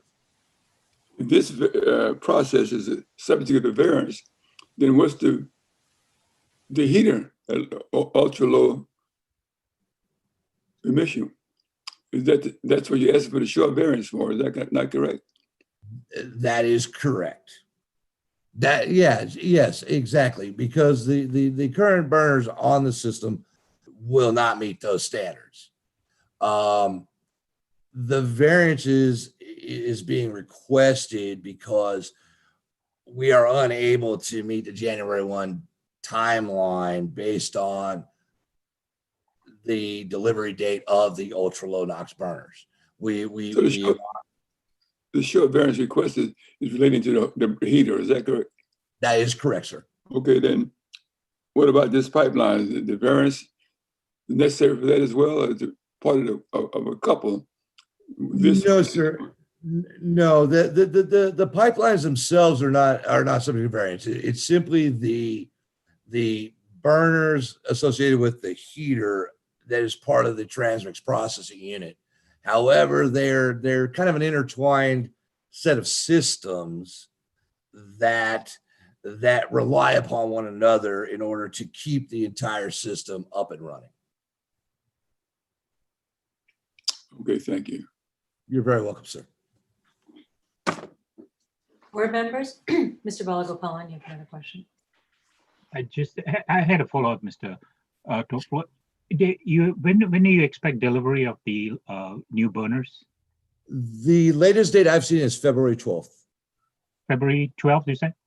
That's correct, sir. And do you anticipate any operational problems in installing the burners, fine-tuning it, and getting it ready for testing? Because you have a short time frame after that till March 31st. Yeah, I do not. The installation, the physical installation itself is fairly straightforward. We have obviously a very trusted contractor running the project for us. Someone this is a company we've used for years, particularly on these types of systems. And, while every new installation has its hiccup or two, we will have the necessary resources and folks, dedicated to this. And at a certain point, if it required us to work 24 hours a day, that's what we would do. It's in our best interest, obviously, to expedite that installation and get the thing up and running in compliance as soon as possible. And from your earlier responses, you indicated you've done all the necessary maintenance work, the pigging of the tubes and so forth, in preparation for this installation. Just a follow-up, do you have to clean your pipelines, do pigging of the pipelines too, so that remove the wax or build up of material in there before we put the new burners on? No, that is completely separate. I mean, we do perform pigging of pipelines. Some of that is integrity assessments that are required by Part 195. Some of that is just general cleaning to just clear particulates, but that operation is completely and solely separate from anything to do with the transmix unit. Okay, thank you. You're welcome. And following up on that follow-up, what is the certainty that you have that you will in fact receive the burners in time to install them? given, well, what is your certainty level on that? You know, I'm going to somewhat defer to Kathy when she testifies on that because she's, you know, as our contractor, she's dealing with it. But I do know that prior to our agreeing to allocate the $98,000 in expediting, that we asked for some assurances from the vendor that they would be there. And Okay. again, Kathy has been more involved in that direct negotiation with the vendor, but though that's how I understand it. Thank you. And then when Kathy testifies, we can have a little more about that, because I was going to ask, if you paid that much, you must have some assurances. So I would like to hear about that. Okay, board members, any other questions for Mr. Topfer before we move on to the next witness? Okay, thank you very much, Mr. Topfer. We appreciate your testimony today. Okay, Ms. Pritis, can you introduce your next witness, please? Yes, thank you, Madam Chair. Testifying next on behalf of the petitioner is Kathy Oberfeld. Ms. Oberfeld, please state your name and spell it for the clerk, and your company and how many years you've been affiliated with the Colton Terminal. Okay, my name is Catherine Oberkfell. I go by Kathy. The last name is spelled O, B as in boy, E, R, G as in George, F as in Frank, E, L, L. I work for a company called R.A. Nichols Engineering. We go by the moniker of RAIN. I have personally been involved with the Colton Terminal since I started with the company. The company's been involved with the Colton Terminal since 1982. I've been working at RAIN for 26 years. The company was actually started by my father in 1975. And I'm sorry, did you say your title in addition to at RJ Nichols? It's R.A. Nichols Engineering, and I'm the Chief Operations Officer. Thank you. And you took the oath today, correct? Yes, ma'am.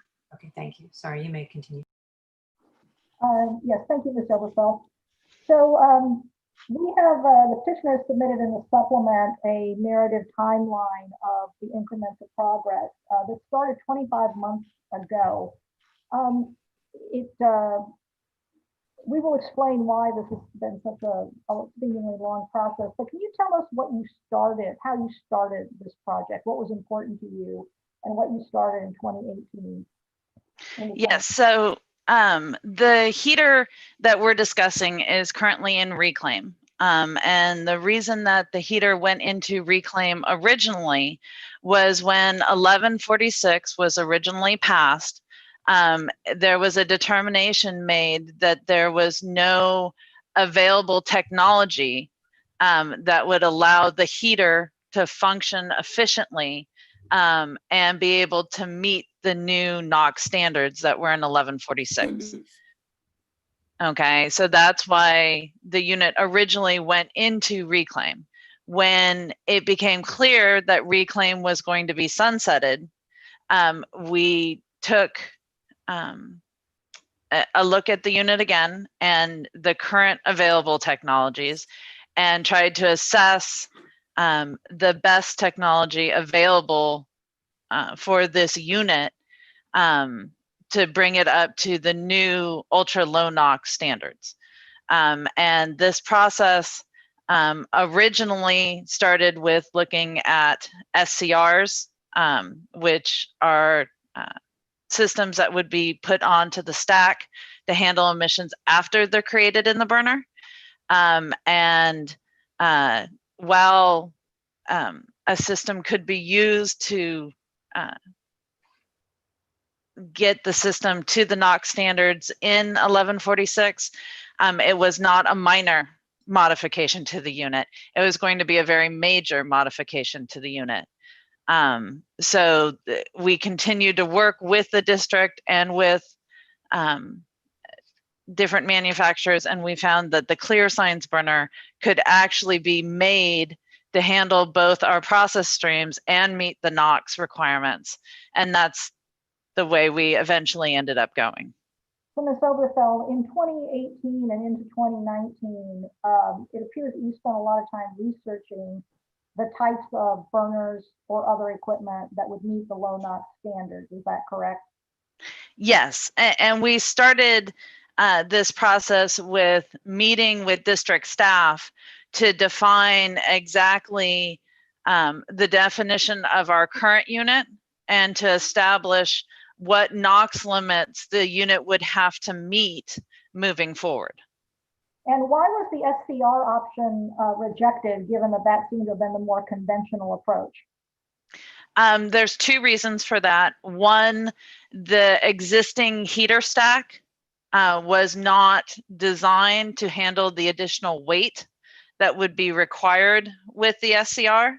So it would require actually installing external ducting to run from the current heater stack to the SCR unit that would be supported on a new platform. And because the system is what we consider an atmospheric burner, it uses natural draft to bring in the combustion air. It would require a additional blower to then provide the draft, because there'd be additional pressure drops in the system. So in addition to having to bring urea into the facility for the SCR and the ammonia emission that would be added by the SCR to the system, there was consideration of heat loss, which would make the heater less efficient. So the SCR, while it was a conventional choice, was not an efficient upgrade for this system. And also would have resulted in ammonia emissions.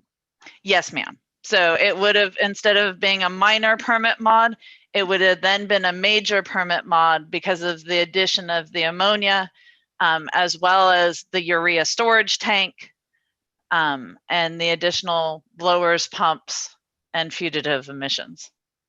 So let's move forward in time to about September 2019, a little more than a year ago, because we talked about the early stages. You had a meeting with staff on September 11th, 2019, to really begin to discuss these new burners. Can you tell us about that meeting and then what happened after it? Again, about September 2019.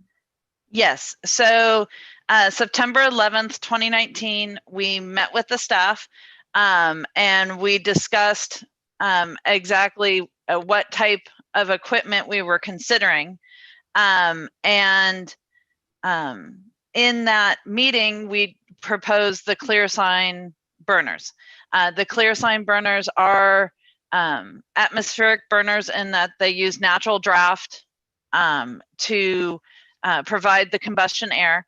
And so we were trying to determine exactly whether or not the district would consider the new burners as atmospheric burners, or if they would classify them as they have in, I believe, the group 2 setting, which then, because the difference between the two is atmospheric has a 12 ppm limit, whereas atmospheric has a 9 ppm limit.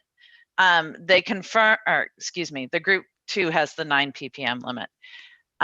District staff confirmed that they would indeed be a group 2 unit instead of atmospheric, because they're over the 10 million BTU an hour limit for atmospheric. And so we clarified and they agreed that it would be 9 ppm. So with that understanding, we went back to ClearSign to ensure that they could meet that guarantee, because we can't propose equipment that the manufacturer won't guarantee for us. The district, or ClearSign, came back with a performance guarantee on September 26th. Okay, thank you. And then right after you got that guarantee from ClearSign that they could meet that 9 ppm NOx limit, what did you then do on October 1st, basically within a week?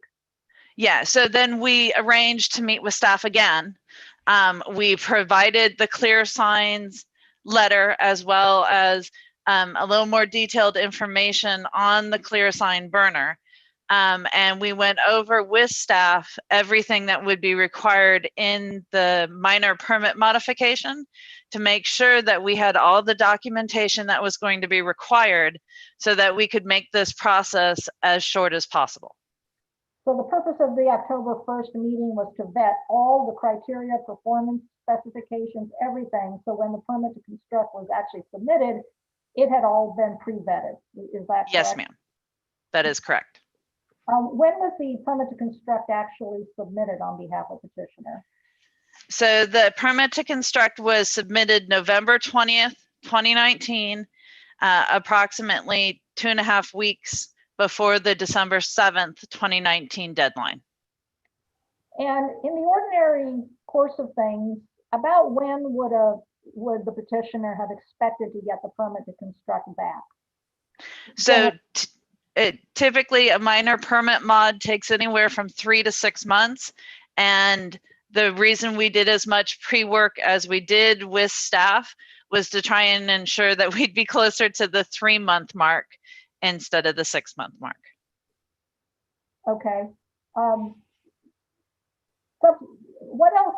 Another factor here was, were staff working only on this permit to construct, or do they have a number of work streams for petitioner's facility going in tandem? So the Colton Title V was submitted December 20th, 2018.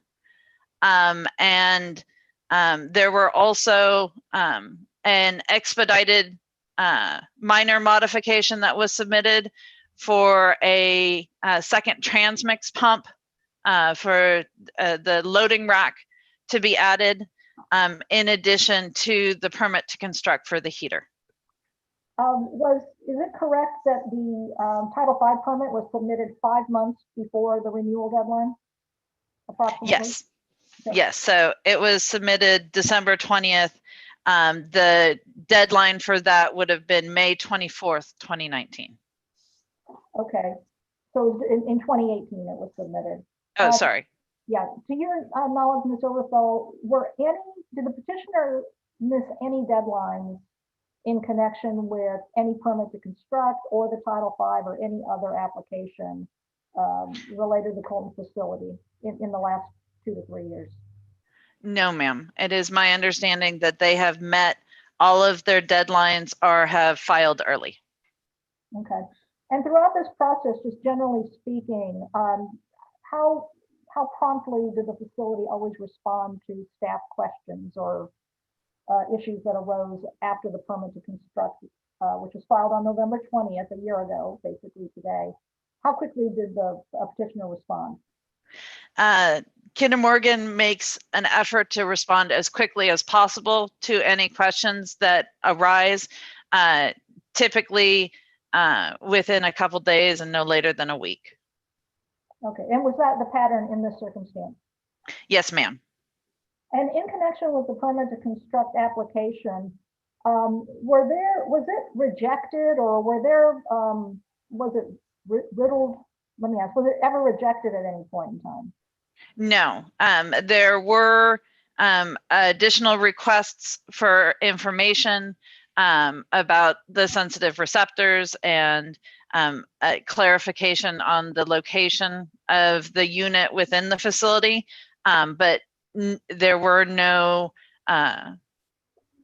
issues with either the technology or the application itself.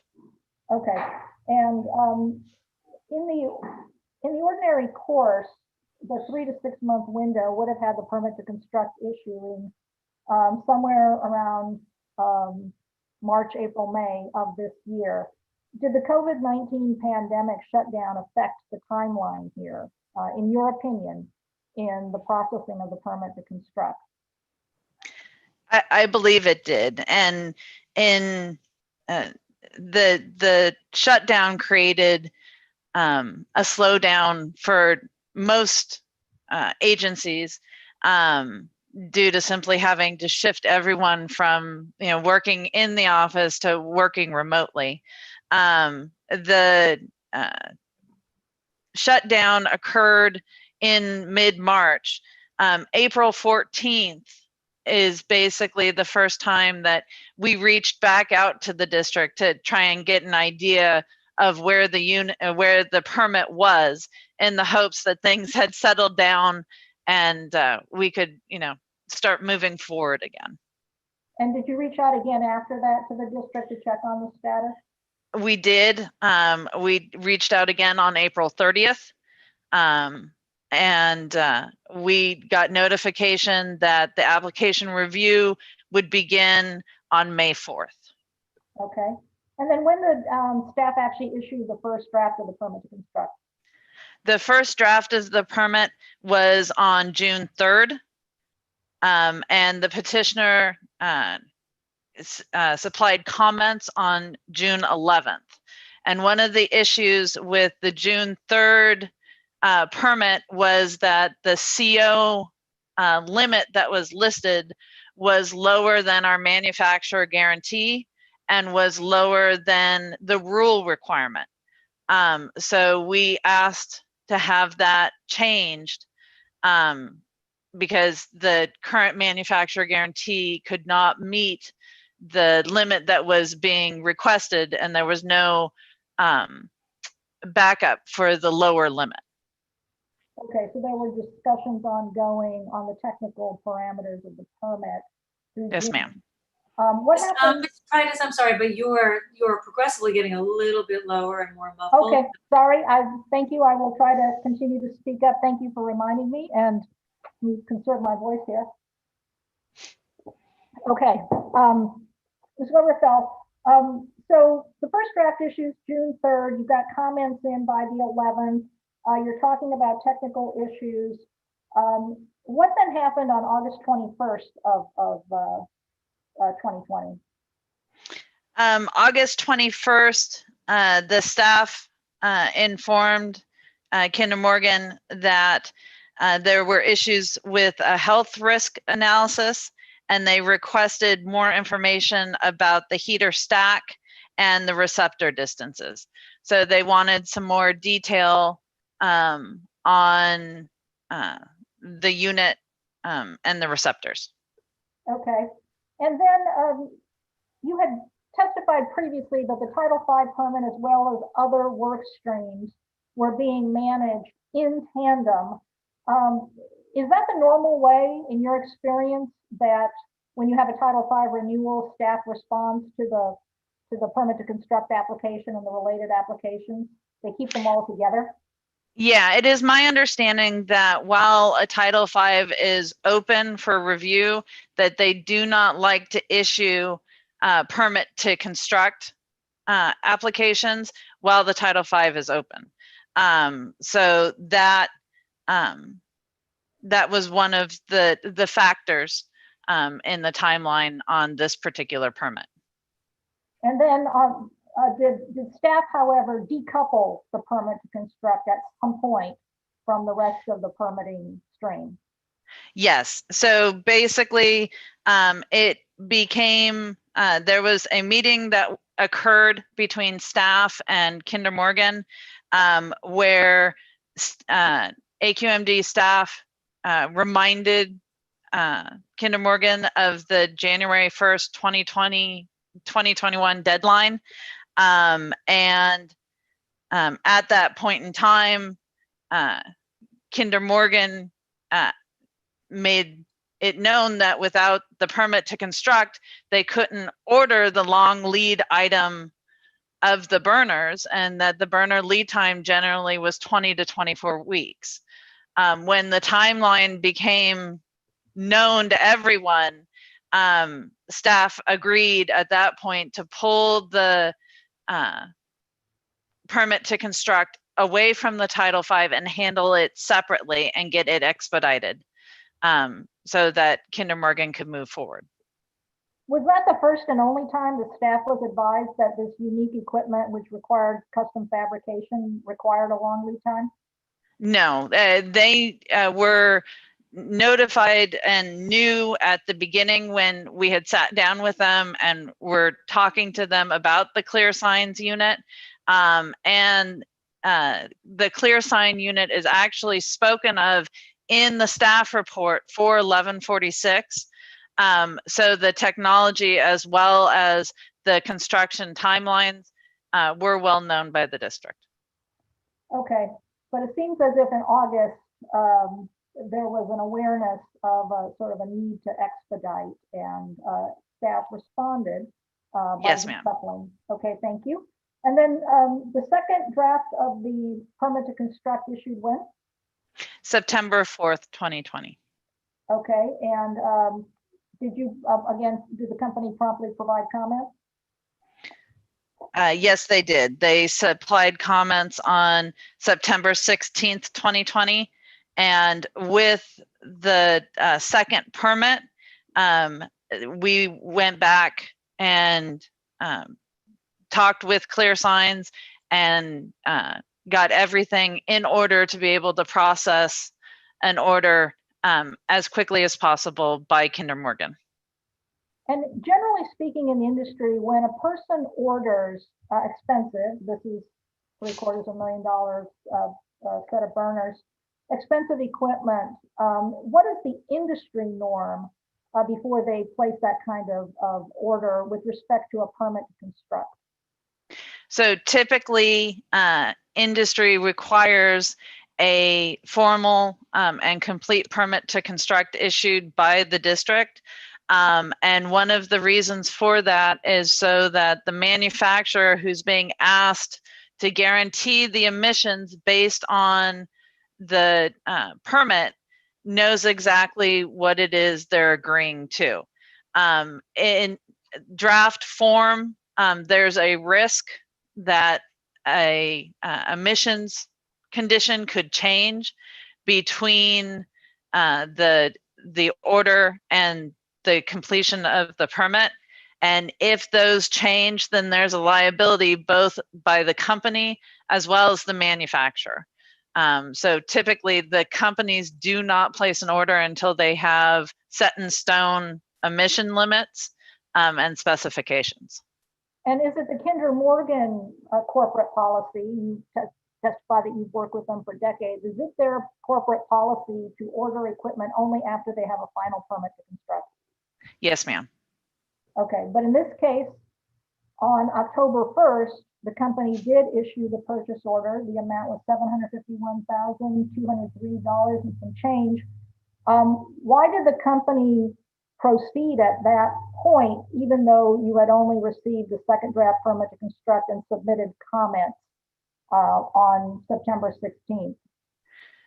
Because the risk analysis had changed. So basically, with the second draft and staff assurances that the emissions would not change again, and the limited time frame that we had left, it became clear that we had to get the order in as soon as possible to minimize the length of any variance that we might need with the district. Okay. Is it correct to say, though, that the risk, the commercial risk of having ordered the wrong equipment didn't sunset until the permit issued yesterday? That is true. Okay. Thank you. And at this point, we've gone through most of the timeline. The rest of the timeline after that point deals with the variance and such. I would like to ask you a final question on why it was worth it to do all this research, find these clear sign burners. Did the petitioner ultimately order the optimal equipment in terms of air quality such that all this effort, ignoring the or rejecting the conventional technology, is worthwhile? So it was important because of the design of the system to maintain its inherent efficiency. The system design is quite elegant in that it has used every scrap of heat that it could to make the distillation process as efficient as possible. And then you use the off gas from that distillation process to generate your heat. It is a closed loop system that is very efficient, and it was important to try and maintain those efficiencies. So the burner that ultimately is going to be supplied by ClearSign utilizes the process heat and maximizes the efficiency within the heater chamber to maintain the heater's current rated efficiency while not utilizing additional gas, with no additional electrical costs and no ammonia emissions. And all those things make this a much better choice than what a typical SCR would have been for this system. Okay. And again, just to ask the obvious point, could the company have ordered this customized equipment or obtained the certifications on the performance guarantees any sooner than they did at the times they did? Than the times they did, excuse me. And the answer to that is no. And the reason for that is the first draft of the permit had a unacceptable CO requirement on it that the manufacturer did not guarantee to. So until we got emission limits in the permit that the manufacturer was able to guarantee, it would have been inappropriate to buy equipment that could not meet a standard that the district was asking for. And the district ultimately changed that standard in the second permit to construct draft, is that correct?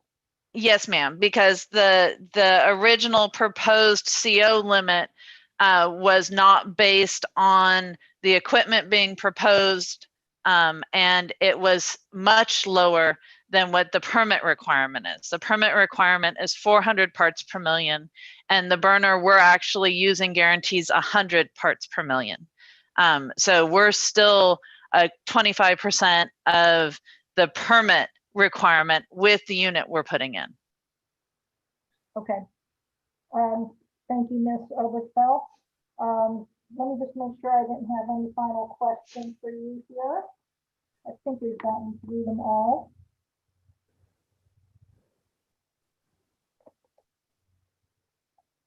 I guess one question just to be clear here, at any time, were you financially constrained by the petitioner in what you could do?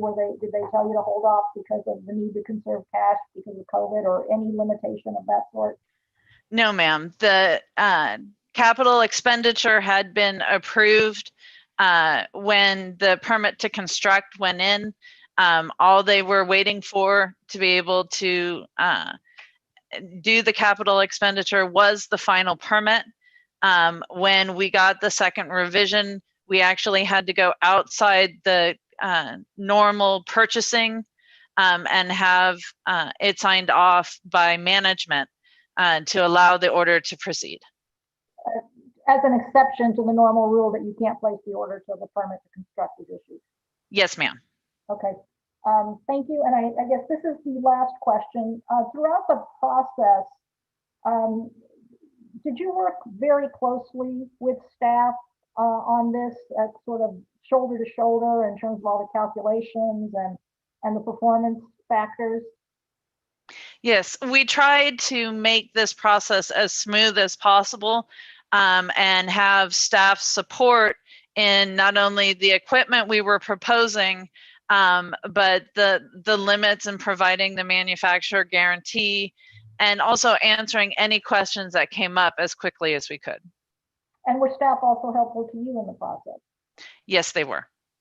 Okay, thank you. These are the questions we had for Ms. Oberfeld.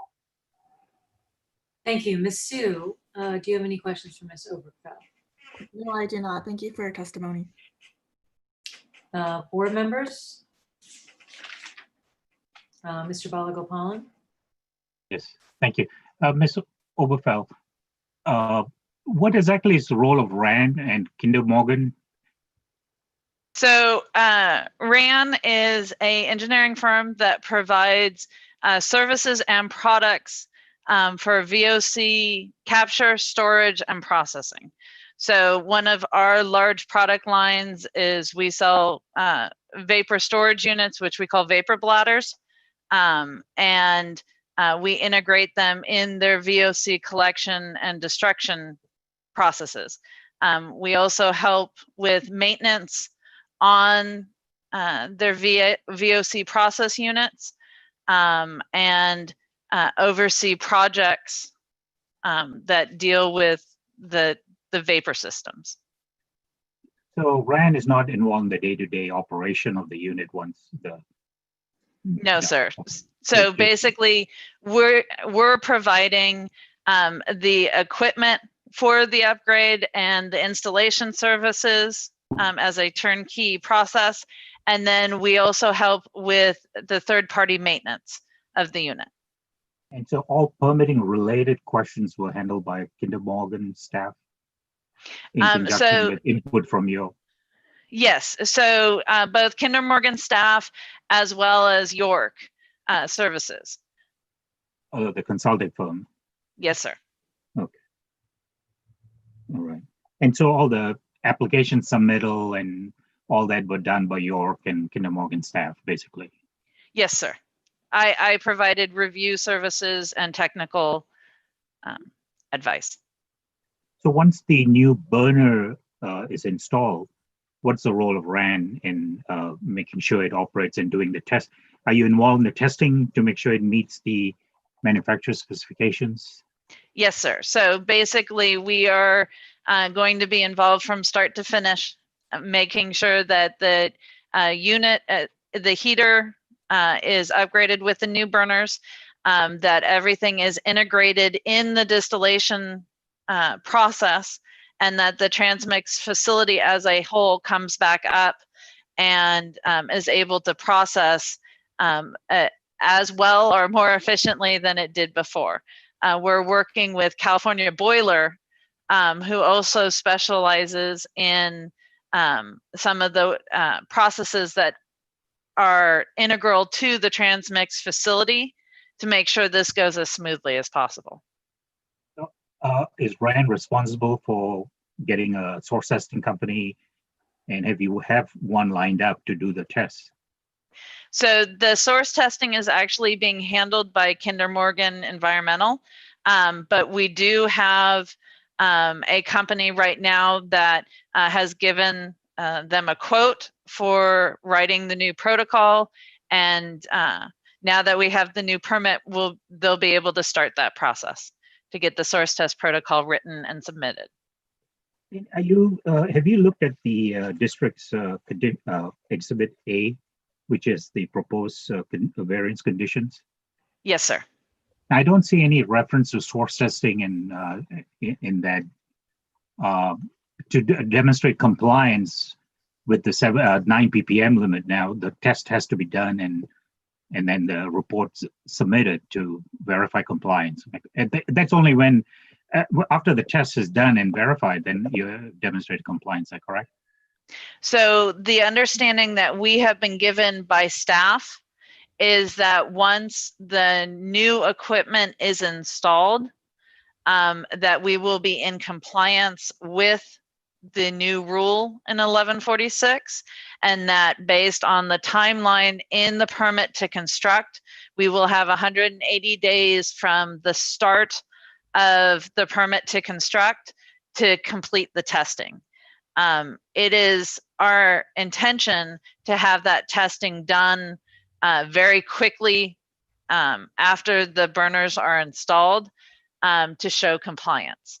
But it is our understanding from staff that the installation of those burners is what is necessary to show compliance and to complete the variance.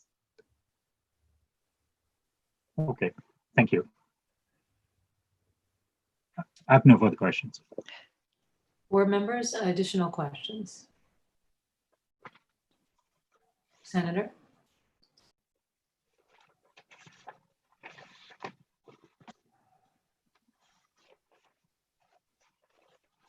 You are muted. Oh, you just unmuted. On your beyond reasonable control portion of this description of events, you have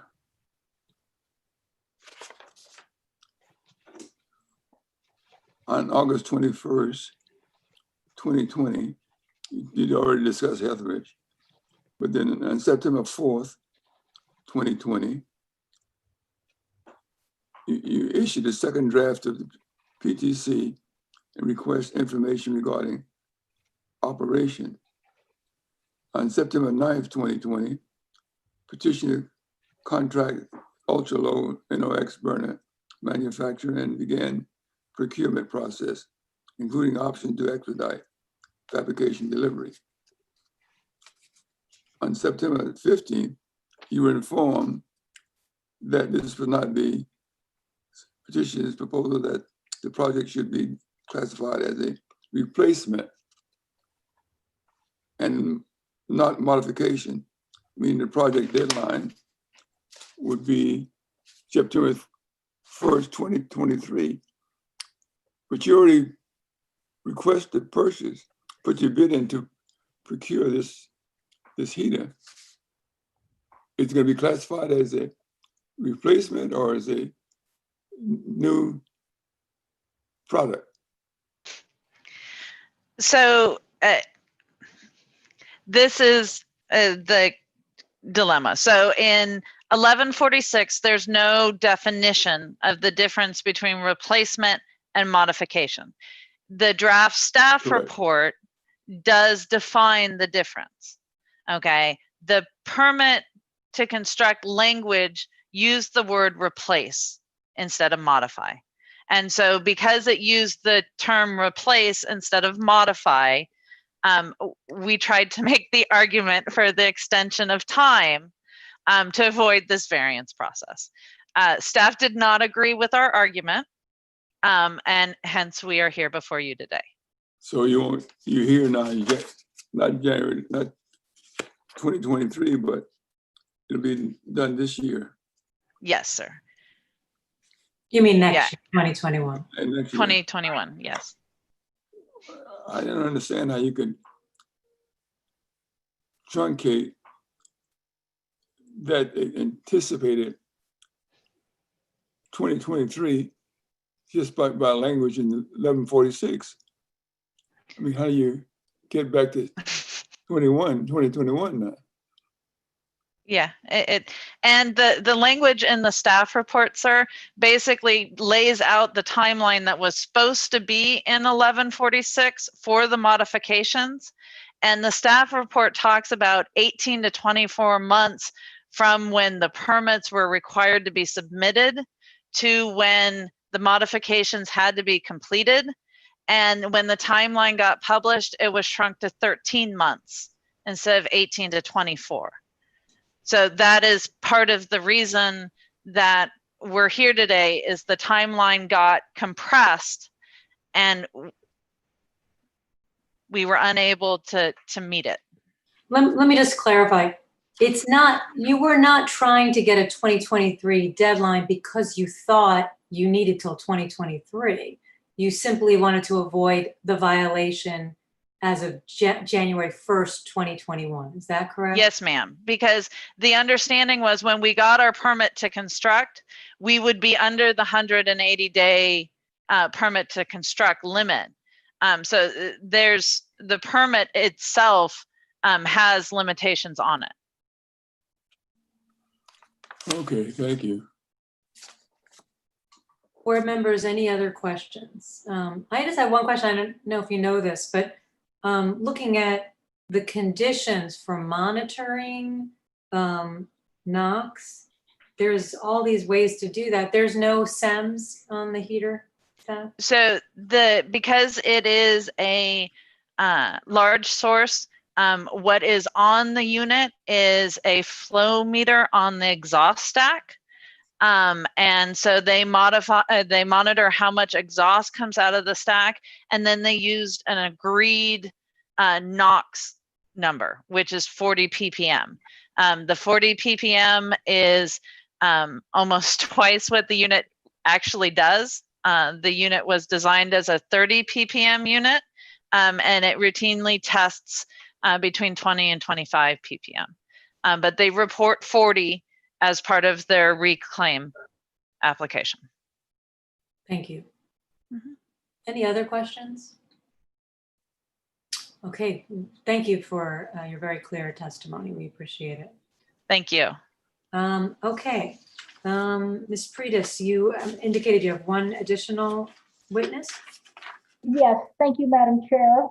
We have Mr. Robert Onifer, who will introduce himself and also, again, spell his name. I guess we're on a roll today with people spelling their names. Mr. Onifer is going to talk about the excess emissions calculations and the mitigation measures considered in lieu or during the term of this variance. And also he will explain why we reached the conclusion that curtailment of activities on site, or indeed any approach other than the continued running of the current Calidus heater system during the variance period, except of course during replacement, is a worse air quality outcome. That the best air quality outcome, the best mitigation is to keep the unit running until it's replaced. So, Bob, if you could please state your name and again, how many years you've been working on the Colton terminal, your title, please. Okay, excuse me. My name is Robert Onifer. I'm the managing director of RLO Associates. I've been working either for or with Kinder Morgan and familiar with the Colton terminal for 19 years. And I have taken the oath. Can you just, I'm sorry, spell your name? I'm sorry. It's O-N-U, F as in Frank, E-R. Thank you. And Madam Clerk, you got everything that you need. Thank you. Okay, you may proceed. So, Mr. Onifer, obviously a key consideration in any variance petition is the quantification of excess emissions and the mitigation of those emissions. And those are part of the legal evaluation that has to be presented here for the board. There are two excess emissions calculations, one in the original petition of 12.03, and then a second one, 5.06 in the supplement. Could you please explain the two ways the excess emissions were calculated for this variance? Yes, the higher emission, the 12.03, is based on the maximum allowable use of the unit as limited by the permit to operate. And those are calculated based on, as Kathy just said, using the reclaimed 40 parts per million and the equations that are in the Rule 2012, I think it's equation 17 and 17. But this one is particularly equation 17, which utilizes the 40 parts per million and the maximum allowable heat input to calculate the emissions. And that would be the largest possible emissions that you could have, because at that point you would reach your permit limit. The second calculation that's in the supplement is based on equation 17b. It, like the first calculation, uses the 40 parts per million for the reclaim reporting. Again, Kathy mentioned that it is 40 ppm because that's the reclaimed emission parts per million, although it is higher than what is actually measured when the unit is tested. And that equation utilizes the exhaust flow rate times the concentration of nitrogen oxides to calculate that number. And that number is lower because it looks back on the usage during 2020 and use the average numbers for calculating those emissions. So they would be more in line with what might be expected. So in other words, the lower figure of 5.06 pounds of NOx per day is in some respects a more realistic or an operational figure, and the 12.03 is the potential to emit the maximum possible under the permit. That's correct. Okay. When you were calculating these excess emissions for purposes of the variance, did you also get staff input in the inputs and the parameters? We did discuss emissions calculations with staff, which actually leads to a third set of numbers that are included in the proposed conditions by staff. Okay. Let us turn to the issue of mitigation. What measures did the company take in assessing whether there were alternatives to continuing to operate the current burners on the current catalytic heater? The primary thing we looked at, and Bill and others have testified to, storage, which did not seem to be a viable option for reasons already stated. Then beyond that, we looked for alternatives for companies that might be able to temporarily supply us with a suitable heater that could meet the emissions limits, that would also have a various locations permits within the district, and that could be reasonably brought to the facility. We did that independently, and we did that working with staff who looked internally within the department in the district, and we were unable to come with it to find any suitable alternatives for that. And why was that? Why couldn't you find some ultra low NOx burners with a various locations permit that would work at this facility? Partly because they would have to have a various locations permit already in place within the district, and we could not find any of those. So that would eliminate everything to begin with. And I think there also were technical issues given the nature of the unit, the fact that it's dual fuel fired, and various other engineering difficulties that might be associated with bringing that in. Okay, so the unique nature of this dual fire process that makes this an elegant closed loop system also made it difficult to get temporary burners in place because they're a mismatch. Is that correct? That's correct. Okay. The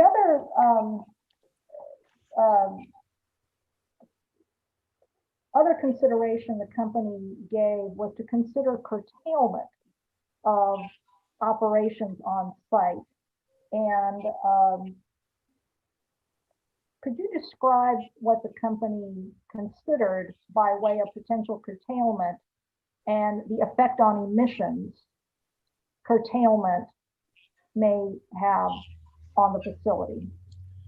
Yeah, we looked at if we had to not process transmix product on site, it would have to be trucked. The additional barrels would have to be trucked off site and treated somewhere else in order to continue to operate the facility efficiently and not have the backup as described by Bill earlier in his testimony. And in order to do that, we would have to move the product from the tankage over one of the loading racks and load a tanker truck. And in the process of loading a tanker truck, we would generate not only nitrogen oxide emissions in numbers fairly equivalent or maybe higher than what the heater would generate, but we would also be generating VOC emissions. And the facility is a Title V facility for VOC emissions. And so therefore, the desire was to not increase any VOC emissions, and curtailment, because it requires more loading to trucks, would generate more VOC emissions. Is that correct? That's correct. And in addition, once the trucks were loaded, they would have to be transported off site, which would generate mobile source emissions as well. Okay, and did you calculate the potential outcomes if there were, say, a 20% curtailment in the use of the catalyst heater? So Mr. Topford testified that it's an average of about 40,000 barrels a month that are processed through the unit. If you curtailed 20%, that would mean 8,000 barrels would be processed differently. Did you calculate what the emissions would be if those 8,000 barrels, 20% curtailment of the transmix heater, what would happen? We did calculate that. And if we had to transport 8,000 barrels off site, we would generate on the order of 9 pounds of nitrogen oxides from the loading operation itself. And assuming, and as Bill testified, we don't know exactly where a transporter would take the transmix product to process, but assuming it had to go back in the general vicinity of the refineries along the Carson, Long Beach area, we approximated that as about a 68-mile journey one way, and that would generate another approximately 33 pounds of nitrogen oxides from mobile sources. Can I just clarify? You said 9 pounds NOx. Is that per day? No, that would be the total for loading 8,000 barrels over the course Over the course of, I'm sorry. of a month. Thank you. Right, so how many steps does it take to otherwise handle the transmix if it's not going through the Calidus heater system? You would have to take it from tankage to the loading rack.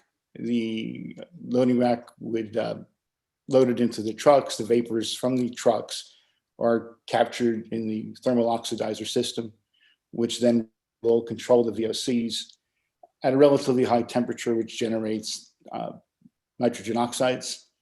And then the next step would be to then transport that along the roads, whatever mobile source emissions I said get developed depending on the distance you travel. And then ultimately the transmix product would have to be processed somewhere, which would essentially lead to the same nitrogen oxide emissions that the heater would set forth. So there are 4 steps instead of just one, and each of those steps generate emissions and not just NOx emissions. That's correct. Okay. Thank you. And were there any other viable curtailment options that that were discussed, or was it just a process limitation? No, primarily it's the two that we had discussed, the process limitation and the search for some suitable short-term alternative. Okay. Give me one moment here. I think we are done with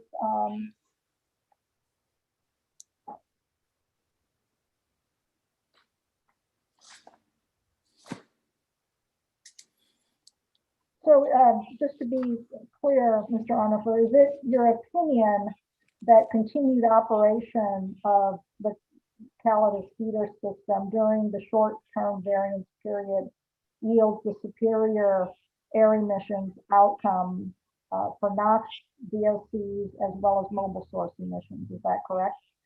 That is correct. Okay. Those are the questions for Mr. Arnifer. I will feed to Ms. Sue.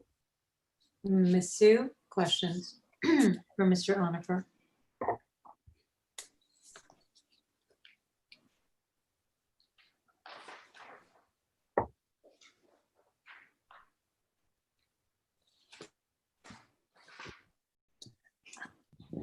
Hello, good morning. I just wanted to go over the proposed variance conditions. If you could look at, and that's Exhibit A.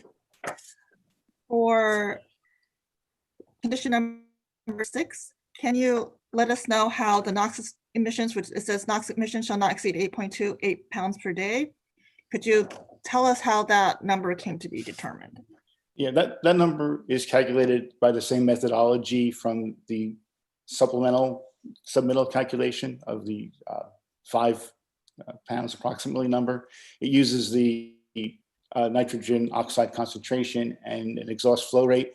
The difference is once working with staff, we look back further. So this looks at the prior year of exhaust emissions and uses a maximum case of what the facility did in the last 12 years. It's still considerably less than the potential to emit. Great, thank you. That's my question. No further questions. Thank you very much. Thank you. And building on that, normally we would base excess emissions on the maximum potential to emit. However, because of that condition, I think it makes more sense to base it on this condition and the 5 pounds. I had that same question with regard to the 8 pounds per day. And then I did a but you answered that. I did a calculation for the 111.65 pounds per month, just basically dividing it by 30, and you get less than 4 pounds per day. And so my question is, why is that lower than the 5 pounds per day that you calculated? And is that taking into account the fact that in fact the ppm is less than 40 ppm or some other? Well, yeah, the difference is the 111 pounds per month was based on the total operation of the unit, which is approximately 40,000 barrels. So the about 9 pounds a day, actually 8.77 pounds a day for loading an 8,000 barrel truck would have to be multiplied times 5 to account for the 111 pounds per day. And in addition to that, the mobile source emissions, which are slightly under 1 pound per NOx per mile. And let me go back a step. So the NOx emissions from mobile sources are 0.8 pounds per truck. And there would be on the order of 220 trucks required in a month in order to transport 40,000 barrels off site. Right, but I'm more just focusing on not using the truck. Right? You're talking about as an alternative. I'm not looking at the mitigation. Okay. But rather, I want to understand what the excess emission number is that you're proposing we do our analysis of our findings based on. And you've said 5.06 pounds per day of NOx, as opposed to 12 pounds per day. And given the limitations, I'm going to say that makes sense, but that seems higher than what you're proposing in the limitation and the condition. Am I wrong? Well, for the excess emissions? Yes. The excess emissions, I think, should be based on staff's proposal, which are 8.28 pounds per day. Well, that's a max. But if you were to go 111.6 pounds per day, I don't think we would be basing our, you don't want us to base our decision on 8.28 pounds per day every day. No, it does not every day, right? So it's the 5.06 pounds per day, but that's not going to happen for 30 days in a month.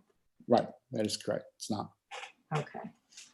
And then just technically speaking, there's a line or an underscore line before the 8.28 in condition 6. That's just a mistake. We're not filling that in, correct? No, that's just a mistake. There was before that number was, it was a placeholder before that number was put in. Thank you. Board members, additional questions? I know Ms. Verdugo-Peralta, you said you had questions on excess emissions? Okay. And it may not be directly related, but I wanted to know, there was a mention of biogas on the facility. Now, is it just storage of the biogas, or do you actually develop that biogas? I'd have to defer that back to the Kinder Morgan testimony, but I don't believe they develop anything on the facility. So it's just the storage. Again, I think you'd have to ask Bill, Mr. Telfer, to respond to that. I'm not 100% familiar with the biogas. Mr. Tupfer is willing to answer the question if it's all right, Madam Chair. Yes, when I spoke to bio, I was speaking of biodiesel. That's basically a product that we bring in. It can be anything from used grease, so to speak, to soybean oils that we blend into diesel fuel at less than a 5% rate. Okay, so you do develop it there. No. Offsite, and you just store it? It's trucked in, stored, and then blended into the product coming into the facility. Yes. Okay. Do you happen to know what the feedstock for that particular biodiesel is? No, ma'am. No, it comes in from it can come in from multiple sources. It usually is brought in by rail into the Bakersfield area and then it's trucked in. But again, that is all customer owned product. It simply has to meet our specifications for entry into the system. As long as it does based on the C of A that we receive, they are allowed to offload into the tank and then it is blended per their instruction. Okay, thank you. You're very welcome. That's all I had. Okay. Mr. Balagopalan, you had questions for Mr. Onifer? Yes, I do. Thank you. Mr. Onifer, I noticed that you, in your revised calculation, even in the petition, you use the lower limit of 7 ppm. And we heard testimony and the revised permit, it's 9 ppm you're allowed. Can you explain why you use a lower limit than what is allowed? Because I think the permit as it is been issued does include a 7 ppm limit. I mean, I think it's because there's a dual fired gas and then there's the lower limit for one of the gases because it's a process gas and a natural gas unit. So 7 ppm, while 9 is the 1146 limit, 7 is the ultimate limit in the permit. Okay. Do you say, oh, so it is 7 ppm under one of the rules. Okay. Yeah, so 7 ppm on not 1146 of one of the other rules. And it's reflected in the permit to construct. Okay. Then, and I may have missed the discussion because I was trying to look for something else. Then the condition number 6 on the proposed condition, variance condition, there is a daily limit 8.28 pounds per day, and there's a monthly pounds per month, which is, if that's about 13 days only you're allowed at that. Do you see a issue with that or? No, I think that's fine because the unit is not used every day. It's used in a batch process, so it may run 6 to 8 days and then be off for a week or more. So that's why the discrepancy between the daily and the monthly. Then, and I failed to ask the question earlier, Ms. Maybe you know the answer. Do you know, are you familiar with the rule 1100? Yes. So according to the rule, and I think in your petition too, you said you have to meet the E1B limit and the deadline. What is your understanding when that you have to demonstrate compliance with those limits? Mine is to say that the demonstration of compliance is 180 days once we first fire. So the unit, and it's a verification of compliance. So the unit becomes compliant when the burners are installed and that we have 180 days to then verify that compliance. And I realize that's on the permit to construct that was issued, but I'm asking as per the rule, do you see where? I believe it's the same, and I think our discussions with staff have led us to believe that as well. That, okay. Now, if the, and this is going back because I know there was a long the delay for various reasons for the permit to be issued, but if the permit had been issued, say in the March timeframe of this year, what and the burner installed, would you think the deadline to meet that limit would have been the end of the beginning of this January 2021?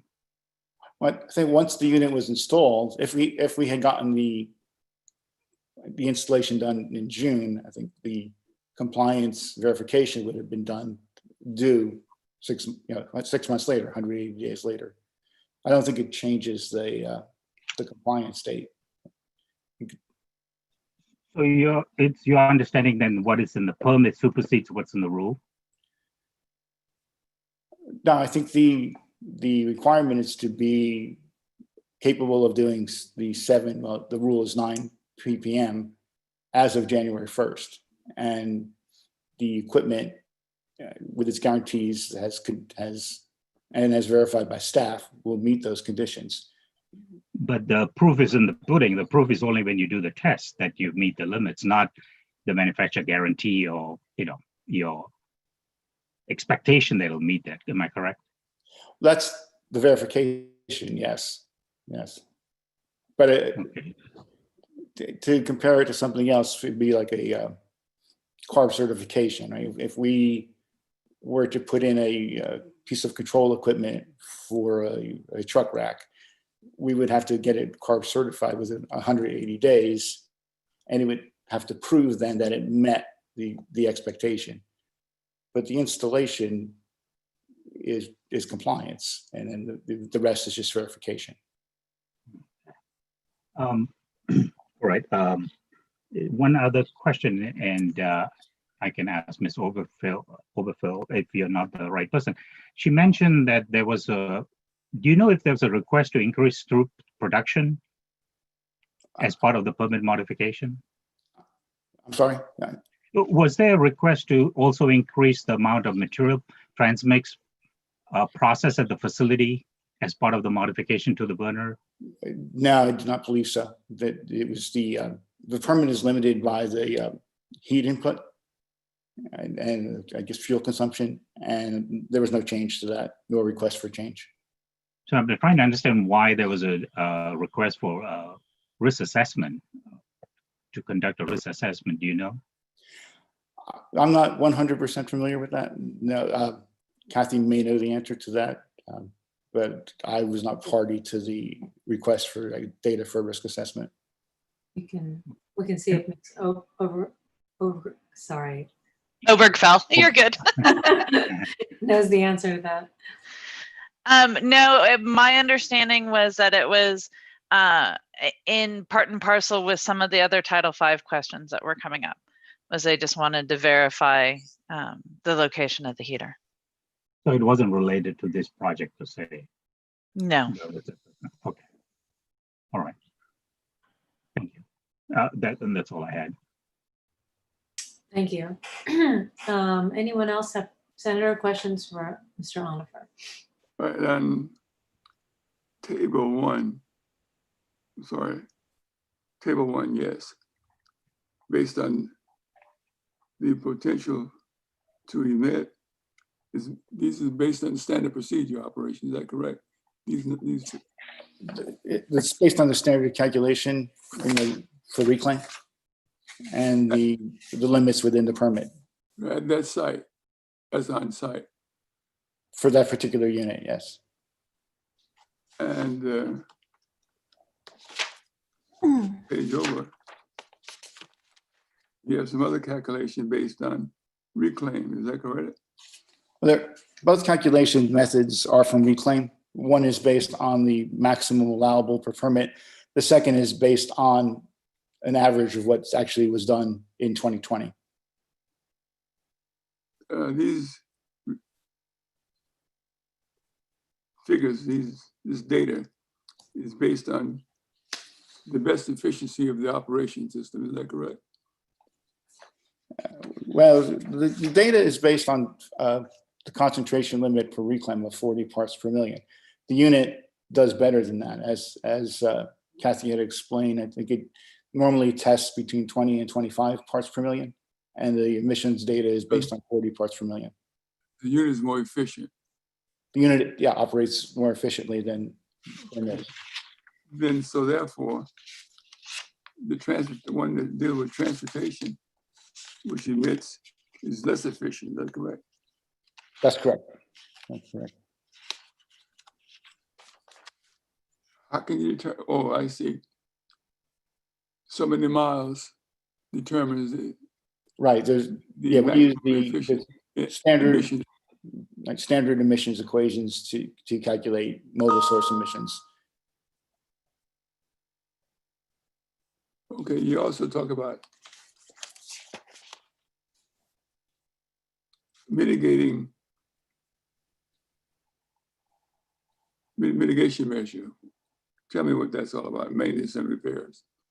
But the only other mitigation measure that was really, we thought feasible was to bring a unit in. I think I mentioned before, if someone had a unit with a permit for various locations usage within the district and could also meet the lower ppm numbers and could be efficiently set up at the terminal, that may have been an option. We talked to several people and staff looked internally, and we couldn't find anything that fit that requirement. What about maintenance and repairs? What effect that have on the system? Well, I think as, I think it was Bill who testified to the regular maintenance program. And I think part of this is to keep the unit operating at optimum conditions during the variance period.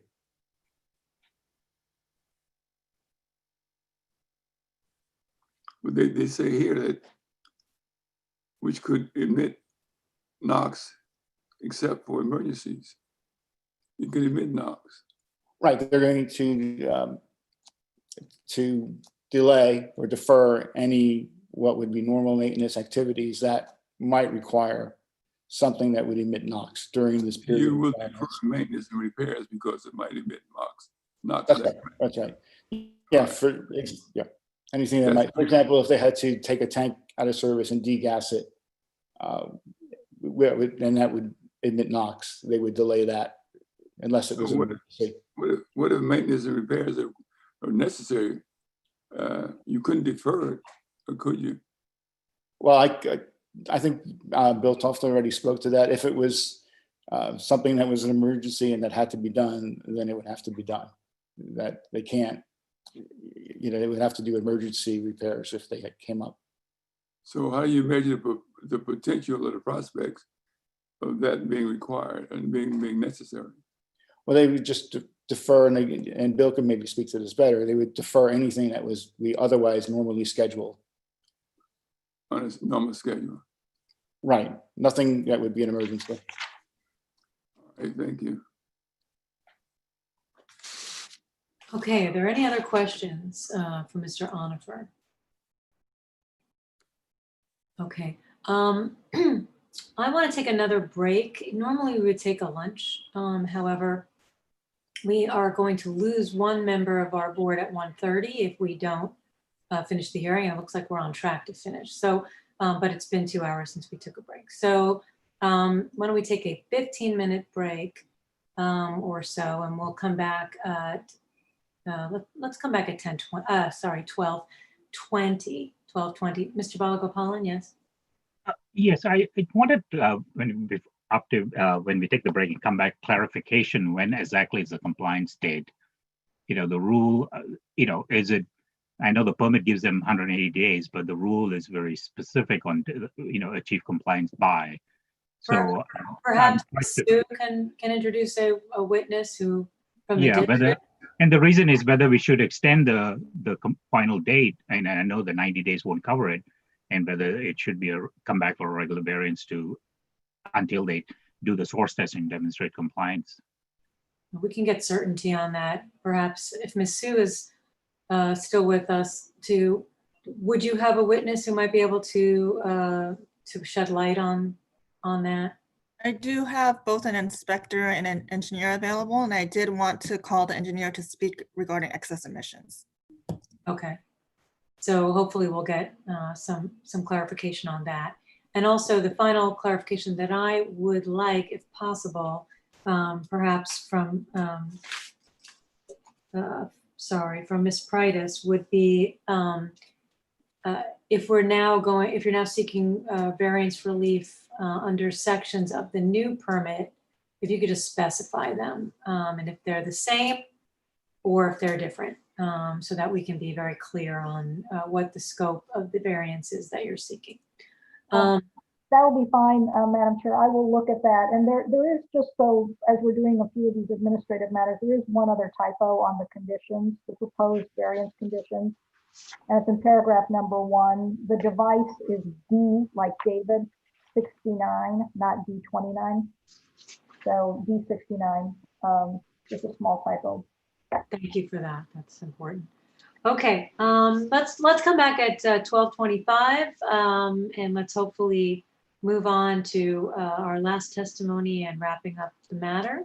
We're off the record, and again, please don't leave the meeting, but do mute your microphones.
I tell people to mute them.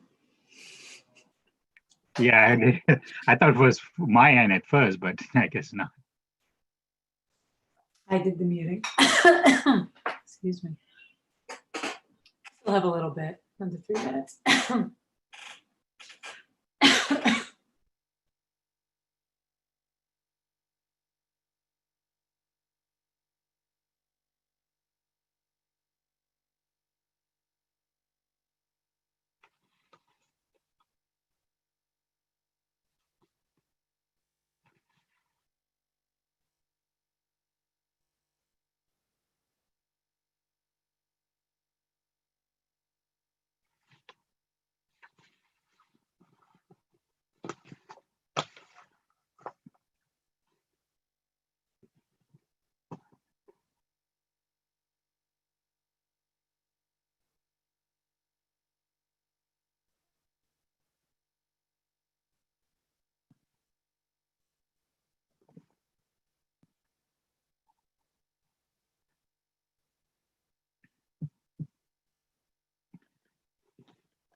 Mr. Balagopalan, can you specify the exact provision of Rule 1100 that you have at concern? I think I've got it, but I want to be sure that we're looking at the same thing.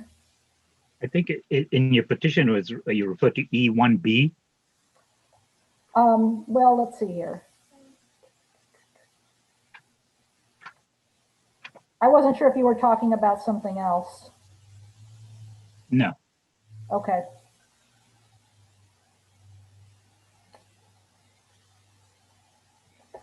Yeah, on or before January 21, meet the applicable NOx limit.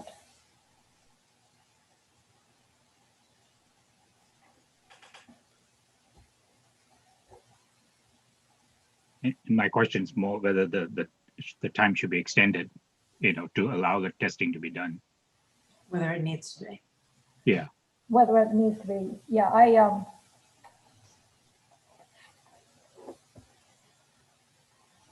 again, I think staff will clarify, but I think they believe that installation is the point of compliance. We are planning. Let's hold off on any more discussion until we're back on the record, but it is 12:25 and I believe we're ready to get back on the, it's 12:25 now. Okay. Okay, it looks like the whole board is here. Ms. Sue is here, and also Ms. Brightus. Okay, and Kirk as well.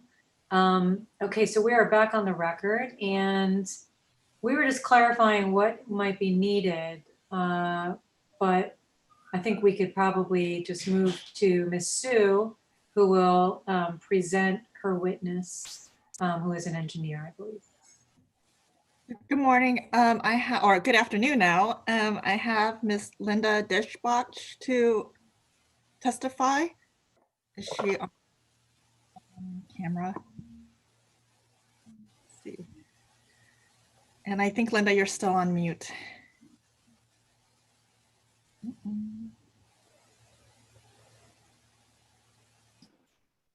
Did Ms. Detschbach know that you were going to call her? Oh, there she goes. She's unmuted, right? No, she's still muted. Yeah. They're all unmuted. Okay, yes, wonderful.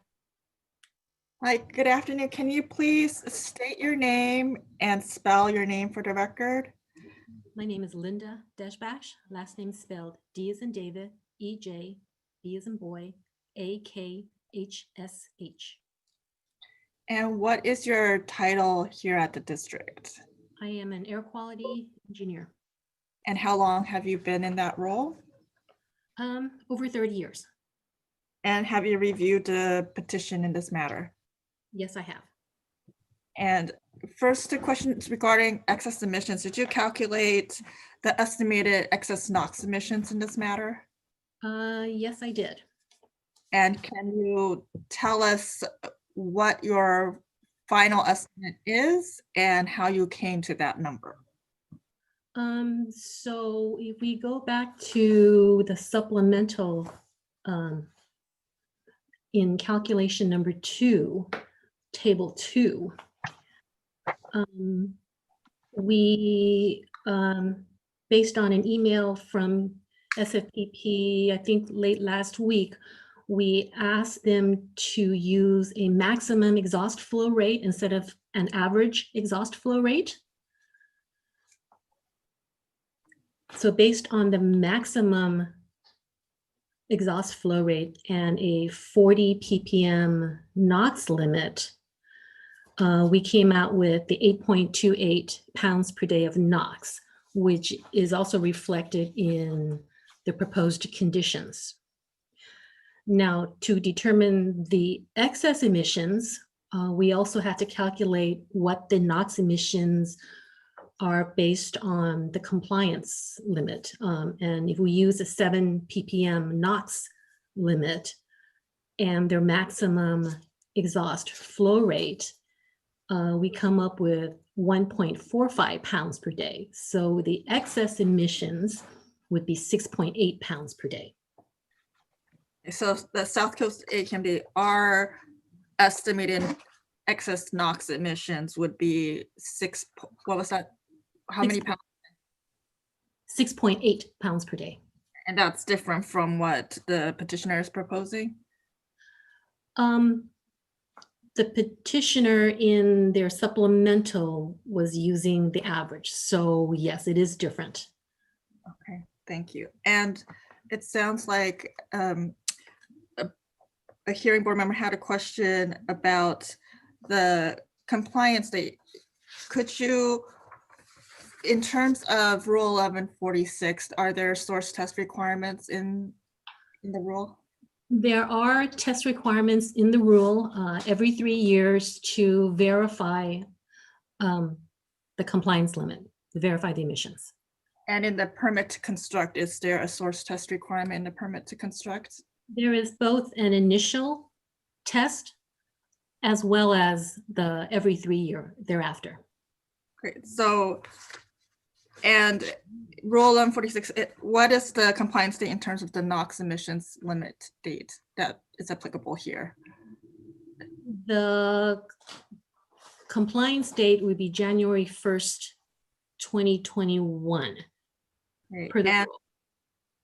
And so once the burner is installed at the facility, would it be deemed that they were in compliance with that rule limit? Yes, because when we evaluate and issue our permit, we have to make a determination that they will meet all the rule limits, all the compliance dates, or all the compliance limits.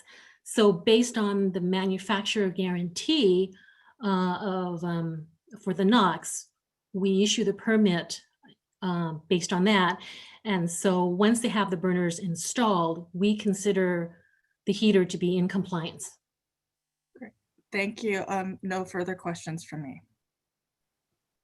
Oh, actually, I do have one more question. Did you take the oath this morning? Yes, I did. Thank you very much. Glad you asked that because I wasn't 100% sure if I missed that. Ms. Price, do you have questions for Ms. Deshbash? No, excuse me, just finally. No, we do not have further questions for the district witness. Okay, board members, Mr. Balagopalan, did you have questions? Yes, Ms. Deshbach, so you testified that the compliance date is January 1st, 2021, correct, for that limit? That is correct. And but it's your understanding that as long as they are installing a unit which they think is compliant, then it's fine. They don't have to actually test and show that results before that date. They would be in compliance when they install the burners. But there's no guarantee that what the manufacturers said and they guarantee may be the outcome after they do the installation.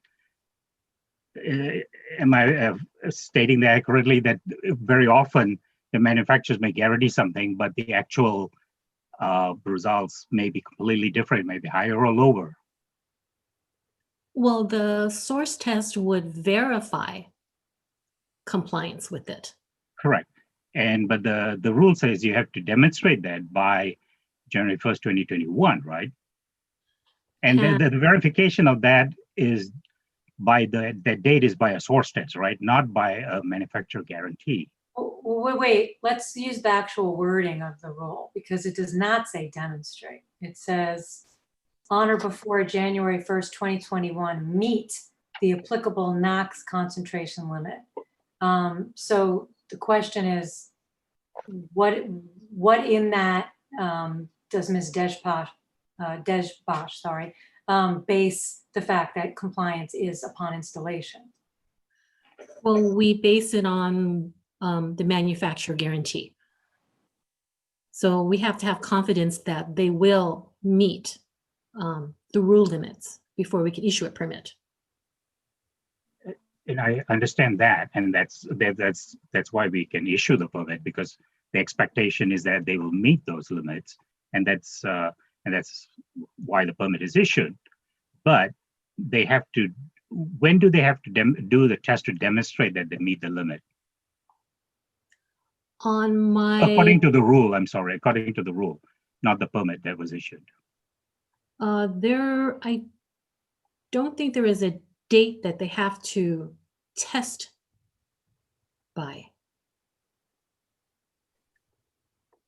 Okay, but and I don't want to play a word game with meet and demonstrate, but when they say they meet that limit, how do you ensure that they do meet that limit?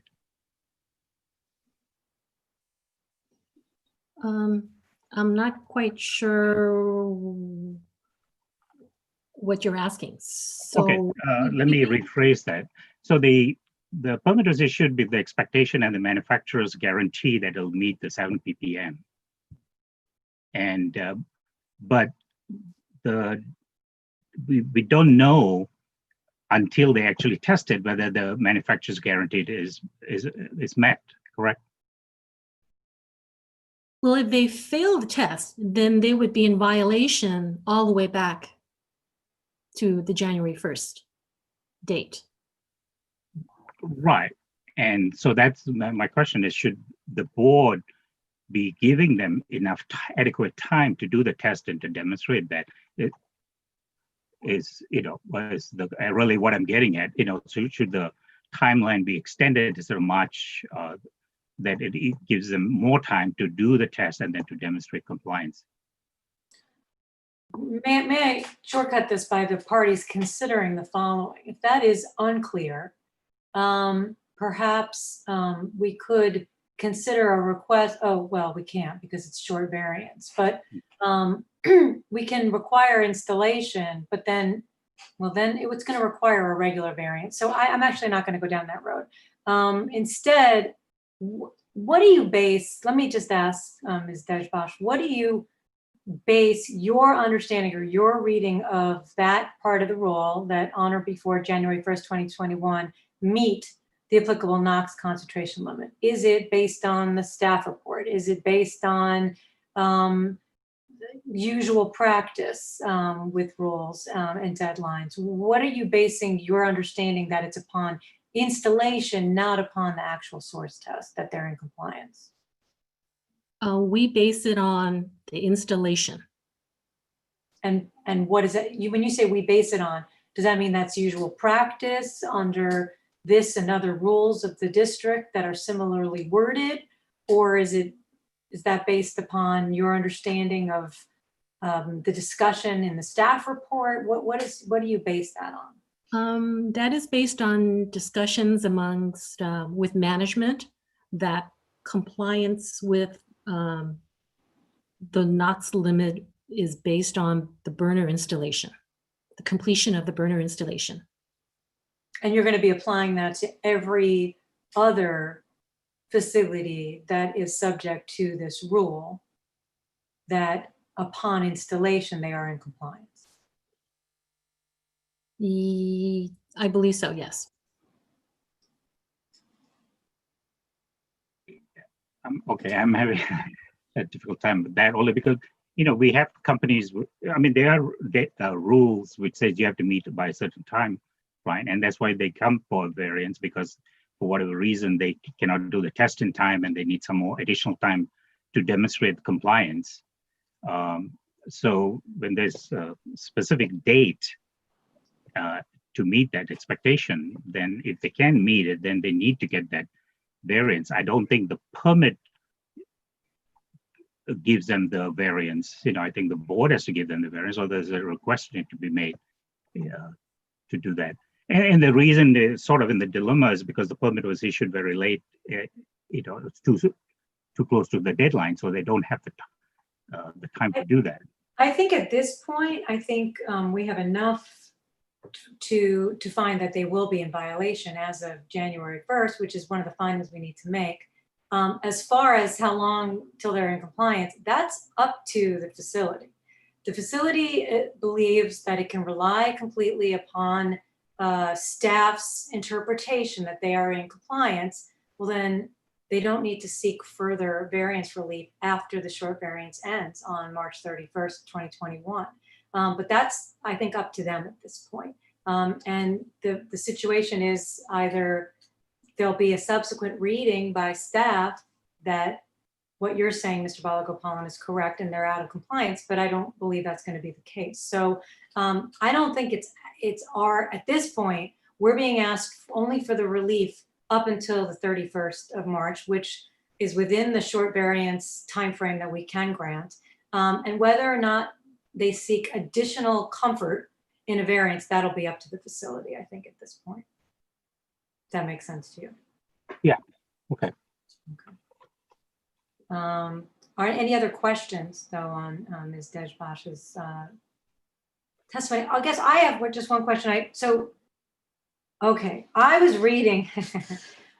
I was not carefully reading, which is not a good thing for a lawyer, but I was not carefully reading the conditions. And so I just read into condition 6, proposed condition 6, that it was 8.28 pounds excess emissions. But as you point out, that's not correct. That is total in a day of NOx. Is that correct? That's your understanding? That's your understanding. And so according to, and again, this can be adjusted later on, but as far as the district is concerned, excess emissions that you're looking at is 6.8 pounds per day. Is that correct? That is correct, yes. That's conservative in your view, correct? Based on using the maximum flow rate and the 40 ppm, which the source test shows them being under. So that's pretty conservative. Is that correct? Yes. In terms of being high. Yes. Okay, thank you. Any other questions? Okay, thank you for your additional testimony. Ms. Sue, do you wish to present any other witnesses? No, I do not. Okay. All right, so if the parties are ready, what I'm gonna do now is I'm gonna look and see a participant list. If there's any member of the public who wishes at this time to be heard, please, at the bottom of your screen, there's an ability to raise your hand electronically or otherwise indicate with your voice or by turning on your camera and waving at me whether or not you wish to be heard. I'm just going to check. I know there's some attendees as well. Okay. And I do not see that there's any member of the public who wishes to be heard. And so at this time, Ms. Pritus, if you can give your closing statement. Yes, thank you, Madam Chair. The closing statement is the following. The petitioner. Oh, and I'm sorry, before you start your closing, and I don't know if you had a chance to look through and let us know precisely which permit conditions you're seeking relief from. Yes, in connection with the permit to construct issued yesterday, condition H.23.19, that's like Henry 23.19, which is a rule 1146 requirement. Can you repeat those? H.23.19. 19. Yeah. Is that in addition to, I'm sorry, is that any different from on your supplement to petition?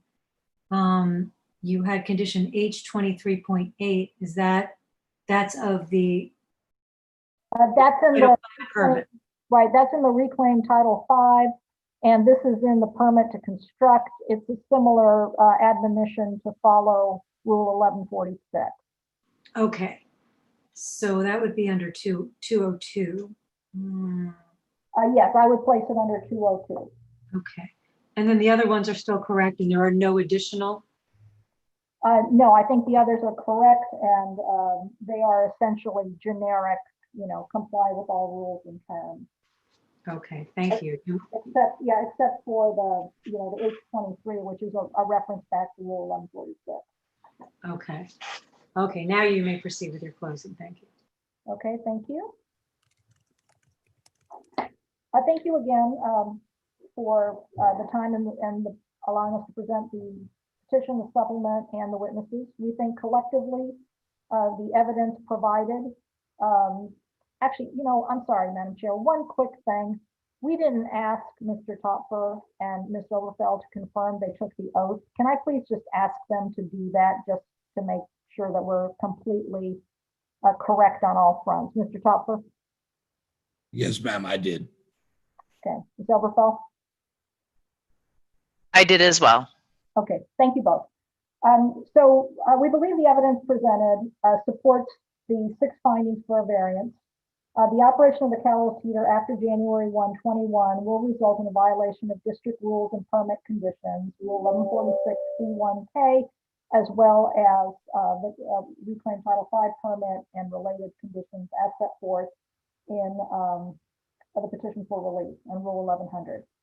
Second, we believe that the petitioner has shown that it has steadily sought a permit to construct for the new ultra-low NOx burners starting 25 months ago. It has persisted and met all regulatory deadlines up to this point with respect to the equipment, engaged with staff.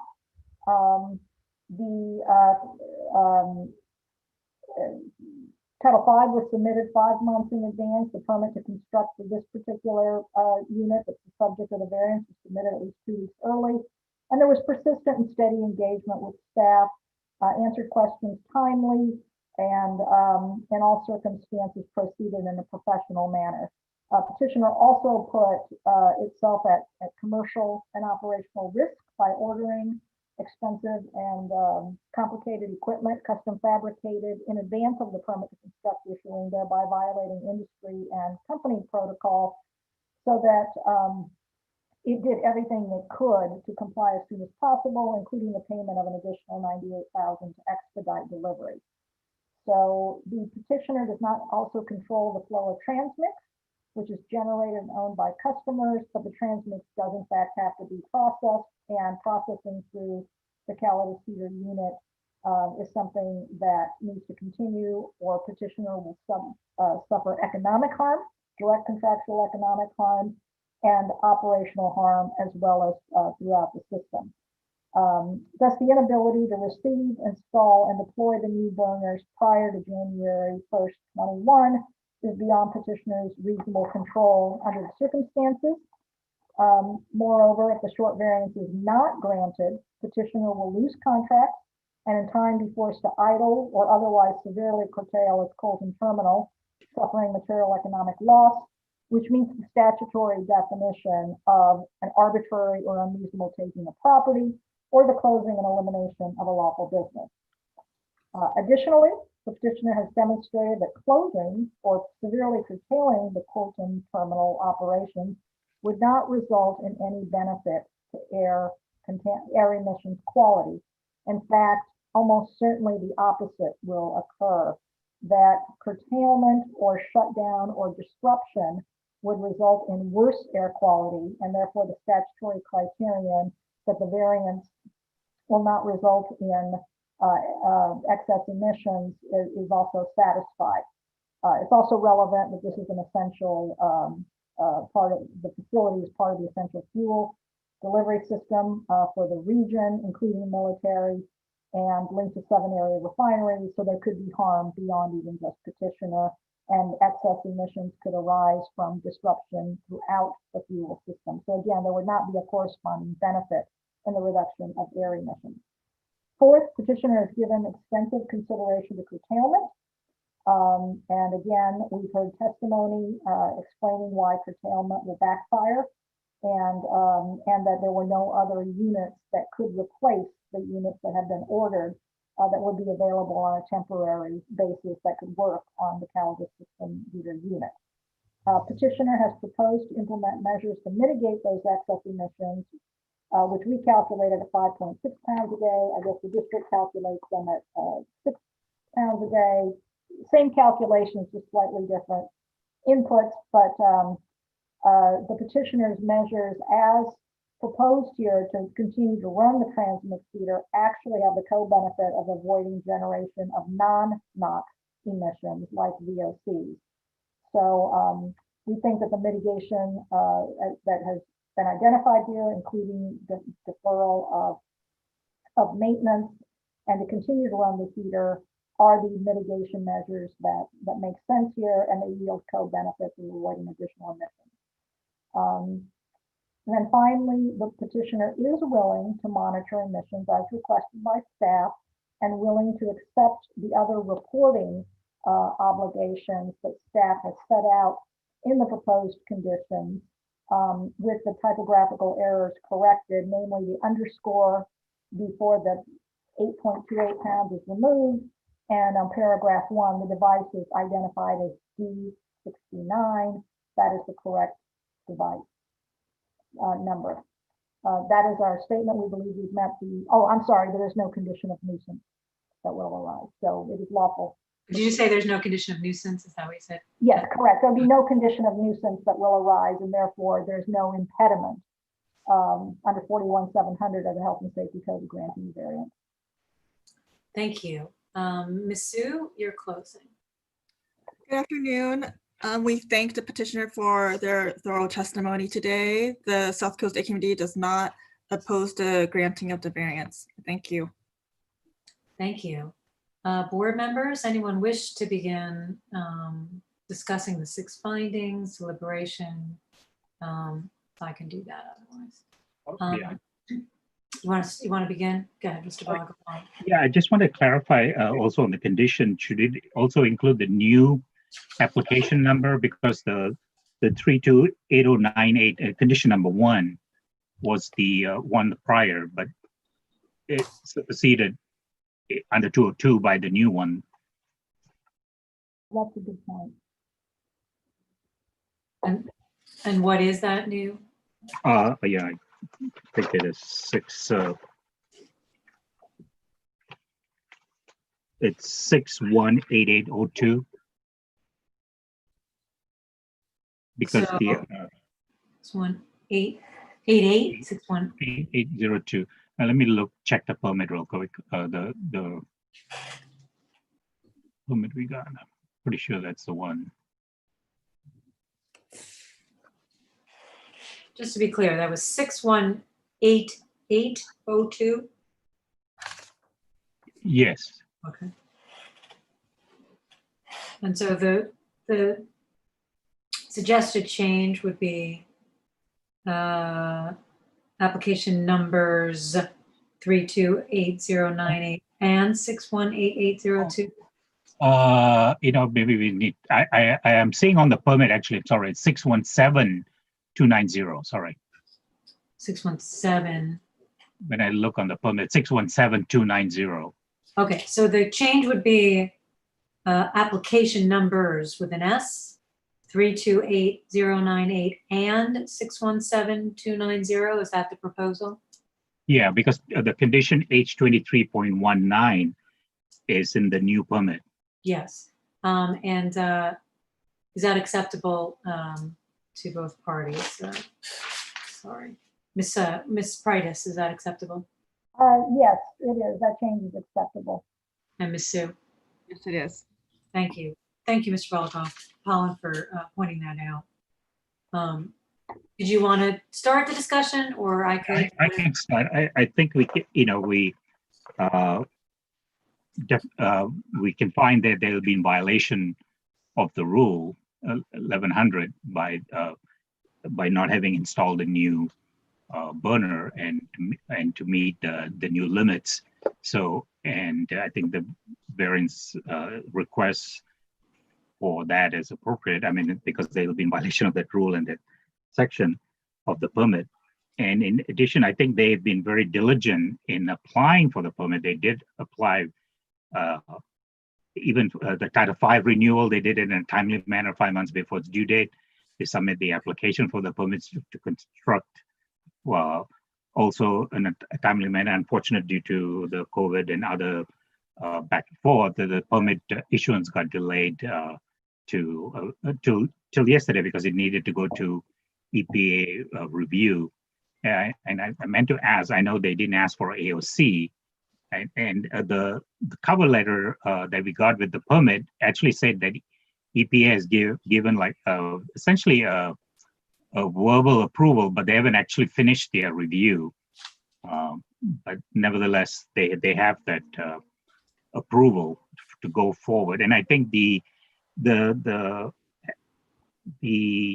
hesitancy the facility did in not ordering the expensive the replacement until they got the permit to construct it was a prudent one, because you sometimes between a draft and a final permit, some things can change.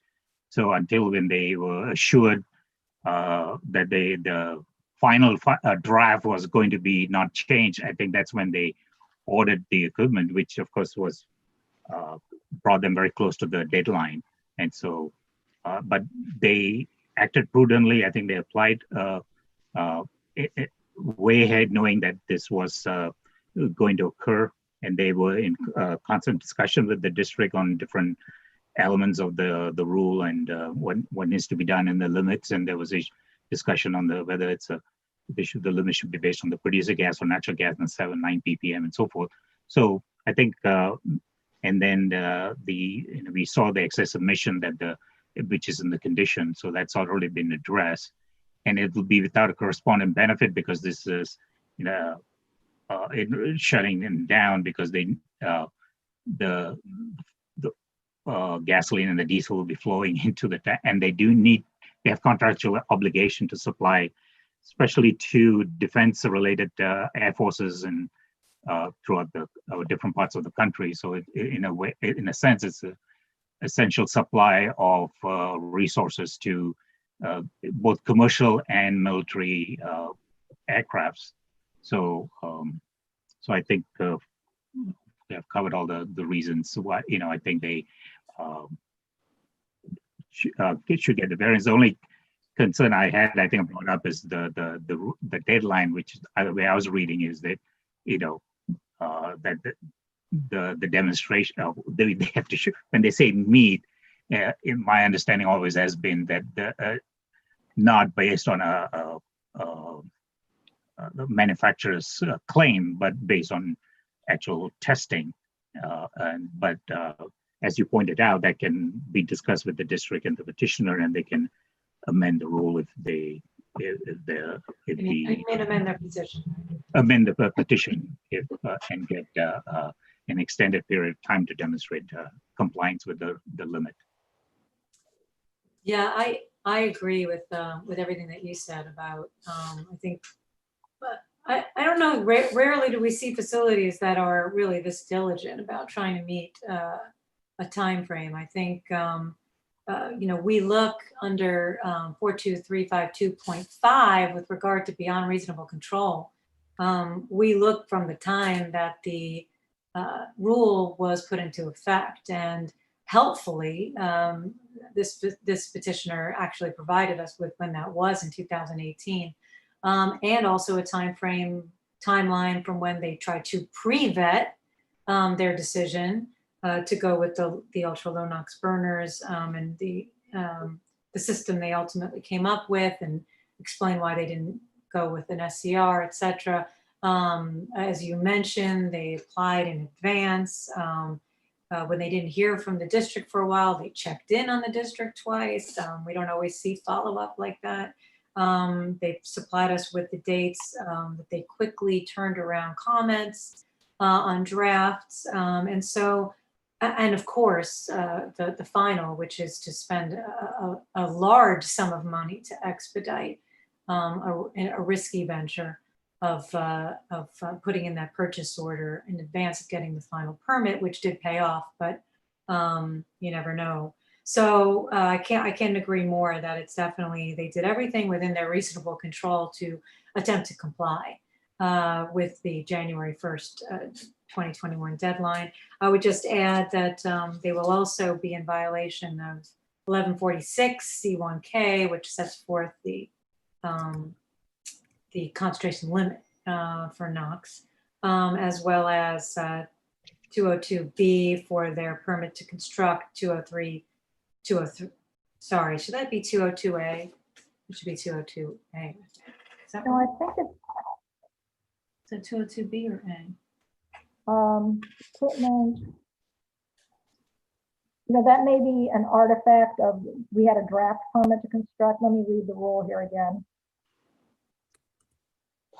While we figure that out, certainly a 203B, 2004 F1, 3002C, with regard to their various permits, reclaim, and Title V, with the various provisions that require both administrative compliance with rules and with emission limits as well.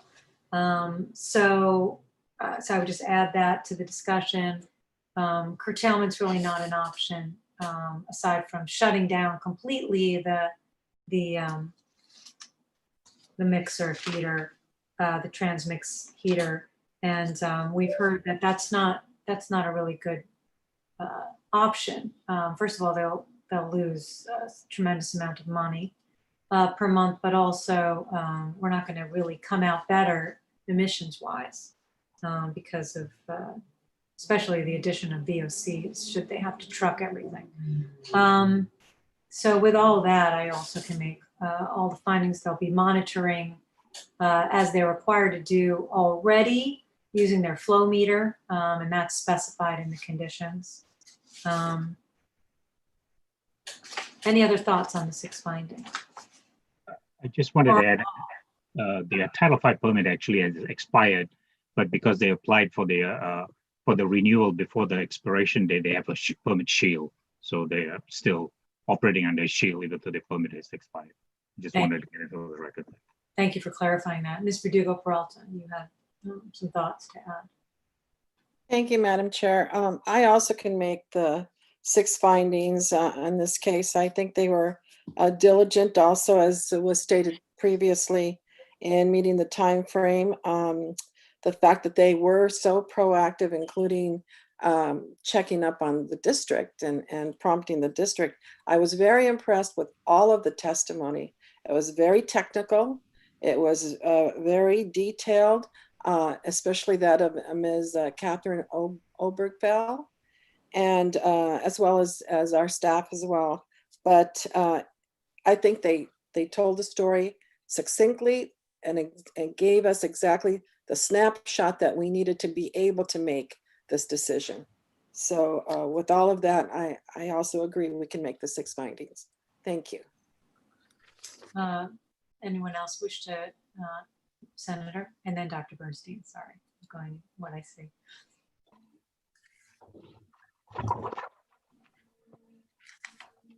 Good, Senator. But you have to mute yourself, unmute yourself. I can make the 6 findings. It's been determined and established as a fact that it would be in violation of the rules and regulations, but they were proactive in being expressing the reason beyond their control in the events that show that it would be beyond their control. We also talked about the amount of money, the economic impact that would have on them under certain circumstances. And they also talked about the methods of curtailing or reducing the emission of NOx into the atmosphere. So I think that they've done a pretty good job at it. And I can find the 6 findings. Thank you for raising that, actually, because we did not discuss that finding specifically of reducing to the maximum extent feasible those excess emissions, which I think will go for purposes of the variance with the higher number of 6.8 pounds per day, understanding that it will likely be adjusted for fees purposes once we know exactly what the number is. But as you stated, Senator, we did hear ample testimony with regard to the search for a various locations permit for a portable heater, and that those don't exist with ultra low NOx burners, and also the trucking and the fact that we're not talking about a savings in excess emissions by doing that. So thank you for tying up that loop as well. Any other? Oh, Dr. Bernstein, I'm sorry, you had thoughts as well. Well, I just want to echo the comments by my colleagues. I obviously also concur that the 6 findings will be made. I really appreciate the due diligence that was taken in presenting the case, the information that was provided in the testimony today. The organization provides an essential service both to commercial and military customers, and providing these services in a large swath of area, including Arizona, Las Vegas, and California. I believe they were very proactive in trying to get everything together and trying to meet whatever obligations they had to service the rules and regulations. And again, in my mind, they do in fact meet the criteria of all 6 findings to grant the variance requested today. Thank you. Thank you. Yes, Senator. They took methods to mitigate the measure to reduce emission. That's right on page 9. So I assume they did mitigate to the extent possible. And the emissions based on the standard operation procedure. So therefore, that's the numbers you get in the various tables.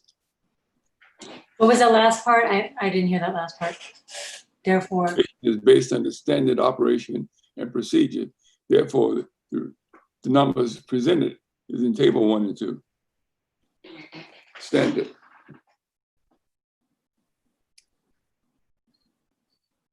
right, tables 1 and 2, they don't take into account any mitigation, right? Are you talking about the mitigation that they've offered in terms of deferring maintenance that isn't necessary or emergency, and obviously proactively trying to get 6 weeks ahead of time?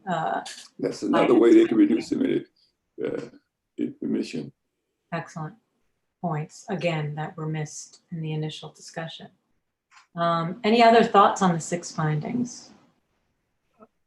Just a clarification. I'm sorry. Yes, Mr. Balagopalan, sorry. Oh, okay. I wondered, in the supplemental relief, they requested relief from condition H23.8. Are they still requesting that? Because H23.8, when I look at the O permit, that we got with the petition was actually on a CO limit, not a NOx limit.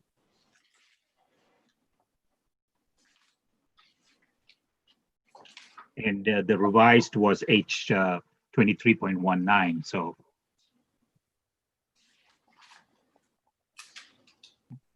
wanted to get clarification, which exactly you're getting, requesting relief from. Well, on the original one, because the CO limit is part of the whole package and part of what's included, we did request relief from both until, again, the installation and everything is complete.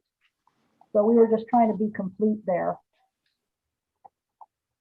I see, okay. I'm sorry, so there will be excess, I'm confused. CO on top of the, No. No, it's just it's an operational condition. okay, oh, now I see the condition. But you don't expect that to be exceeded though, the CO? No. No. No. Just the NOx. Just the NOx. Just the NOx. This was included just in an abundance of caution in the event that we're talking just about generic operating conditions. If there is a concern about it, this one I think we can delete, but I do think it is 202B, Madam Chair, because that 202B is for altered equipment, which I think this is as opposed to new equipment, which is 202A, subject to a permit to construct. That's the way I interpreted it, at least.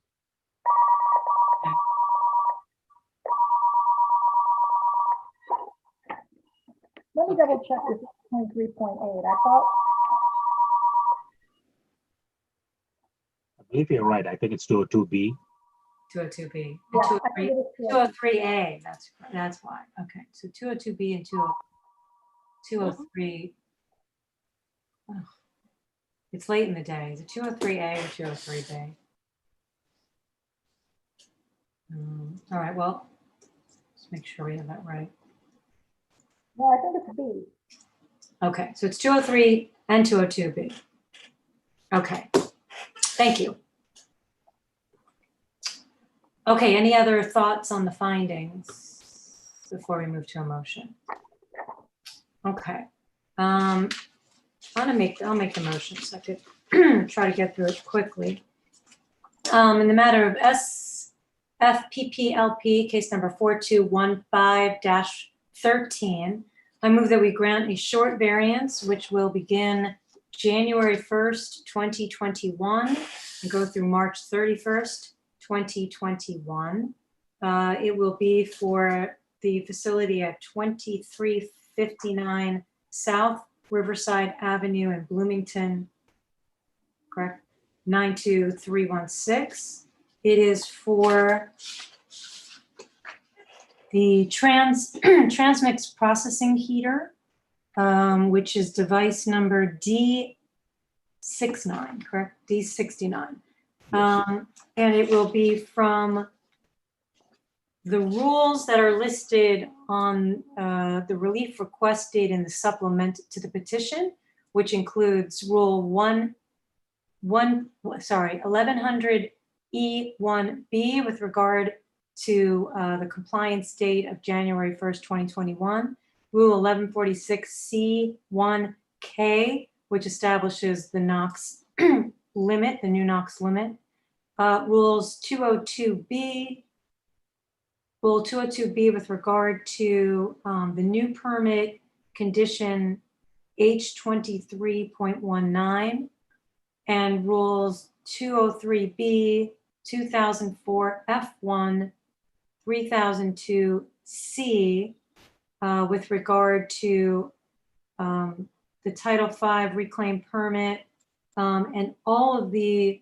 administrative provisions that are listed in the second paragraph. The only one we will not include would be H23.1. And we'll, H23. sorry, oh, 0.8. Did I say 0.1? I'm losing it. H23.8, sorry, thank you. But the remainder in that second paragraph that are listed going on to the next page, then the third paragraph as well from section E and F are included. I further move that we include in my motion exhibit A, which are the proposed short variance conditions with the following changes. First of all, after in condition 1, after application NO, add an S, so it's application numbers. We keep 328098 and add the words and 617290. And in the parentheses, the device number changes from D29 to D69. In addition, in condition 6, there's an underscore before the number 8.28. So remove the underscore. And I believe those are all the changes. Excess emissions are estimated to be, conservatively estimated to be 6.8 pounds per day of NOx. And that completes my motion. Second. Dr. Bernstein seconds the motion. Is there a discussion on the motion? Oh, is Ms. Verdugo Peralta gone? Oh, yeah.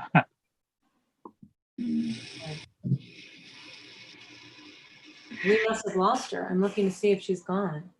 I don't know when she left. And she's not in the attendees category either, waiting to get No. in. Okay. I want to say, given our time factor, I waited for, because Ms. Verdugo Peralta had to leave, but I don't think she left voluntarily.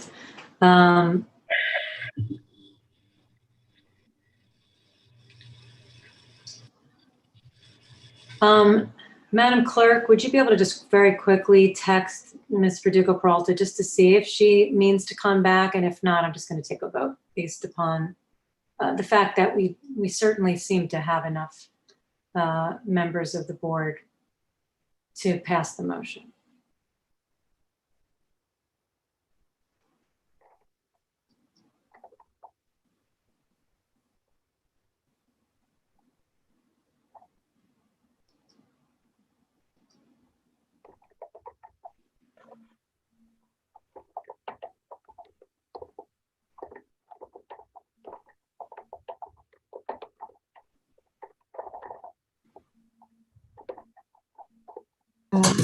Cynthia just called the front desk and she says that she's trying to get in. She needs someone to let her in.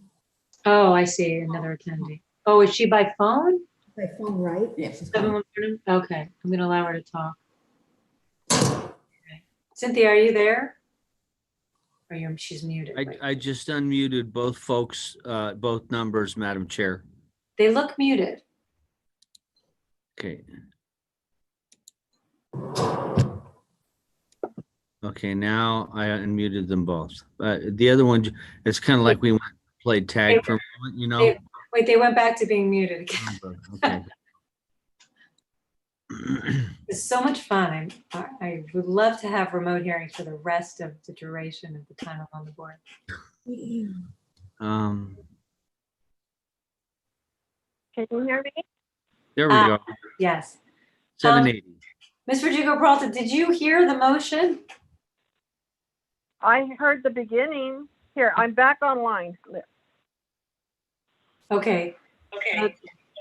Oh, there she is. Oh, let's mute your phone. Sorry about that. Okay. I heard the beginning of your motion and that was it. Okay, my motion went through the name of the case number, those are correct. The address of the facility, which is correct. It being the transmix heater as the piece of equipment. I went through all of the rules from which the variance is sought on the first page of the supplement to the petition, and my motion includes them all with the exception of condition H23.8. And I added, with regard to 202B, the new permit condition H23.19. And I further moved to incorporate Exhibit A, which are the proposed variance conditions. I made the changes that were discussed throughout the hearing, which are just minor edits. And I said that excess emissions are conservatively estimated to be 6.8 pounds per day. And Dr. Bernstein has seconded the motion. And I'm asking if there's any discussion on the motion, and then I saw you were missing. Madam Chair, I am so sorry to interrupt you, but did you correct the D69, the device? I did when I went through it. Right now, I didn't go through them all specifically, but I added the new application number in addition to the one that already exists in condition 1. I corrected device D69 in condition 1 and just got rid of the underscore in condition 6. Thank you. Okay. Any discussion on the motion, board members? Okay. Ms. Verdugo-Peralta, how do you vote? Aye. Senator Holden, how do you vote? Aye, and I'm gonna mute myself. Okay. Mr. Balagopalan, how do you vote? Yes. What was that? Is that a vote? Sounded like it. Was that yes? Yes, yeah, I'm sorry. Yeah, I thought you. No, From my end. I heard a honk. Dr. Bernstein, how do you vote? Yes. I vote yes. Motion passes 5-0. And thank you for an excellent presentation, both sides, and an excellent discussion. Any other business, board members, before we adjourn? Okay. Happy Thanksgiving, everybody. Yes. Same to you and everybody. Thank you, Julie, by the way. Thank you. Of course.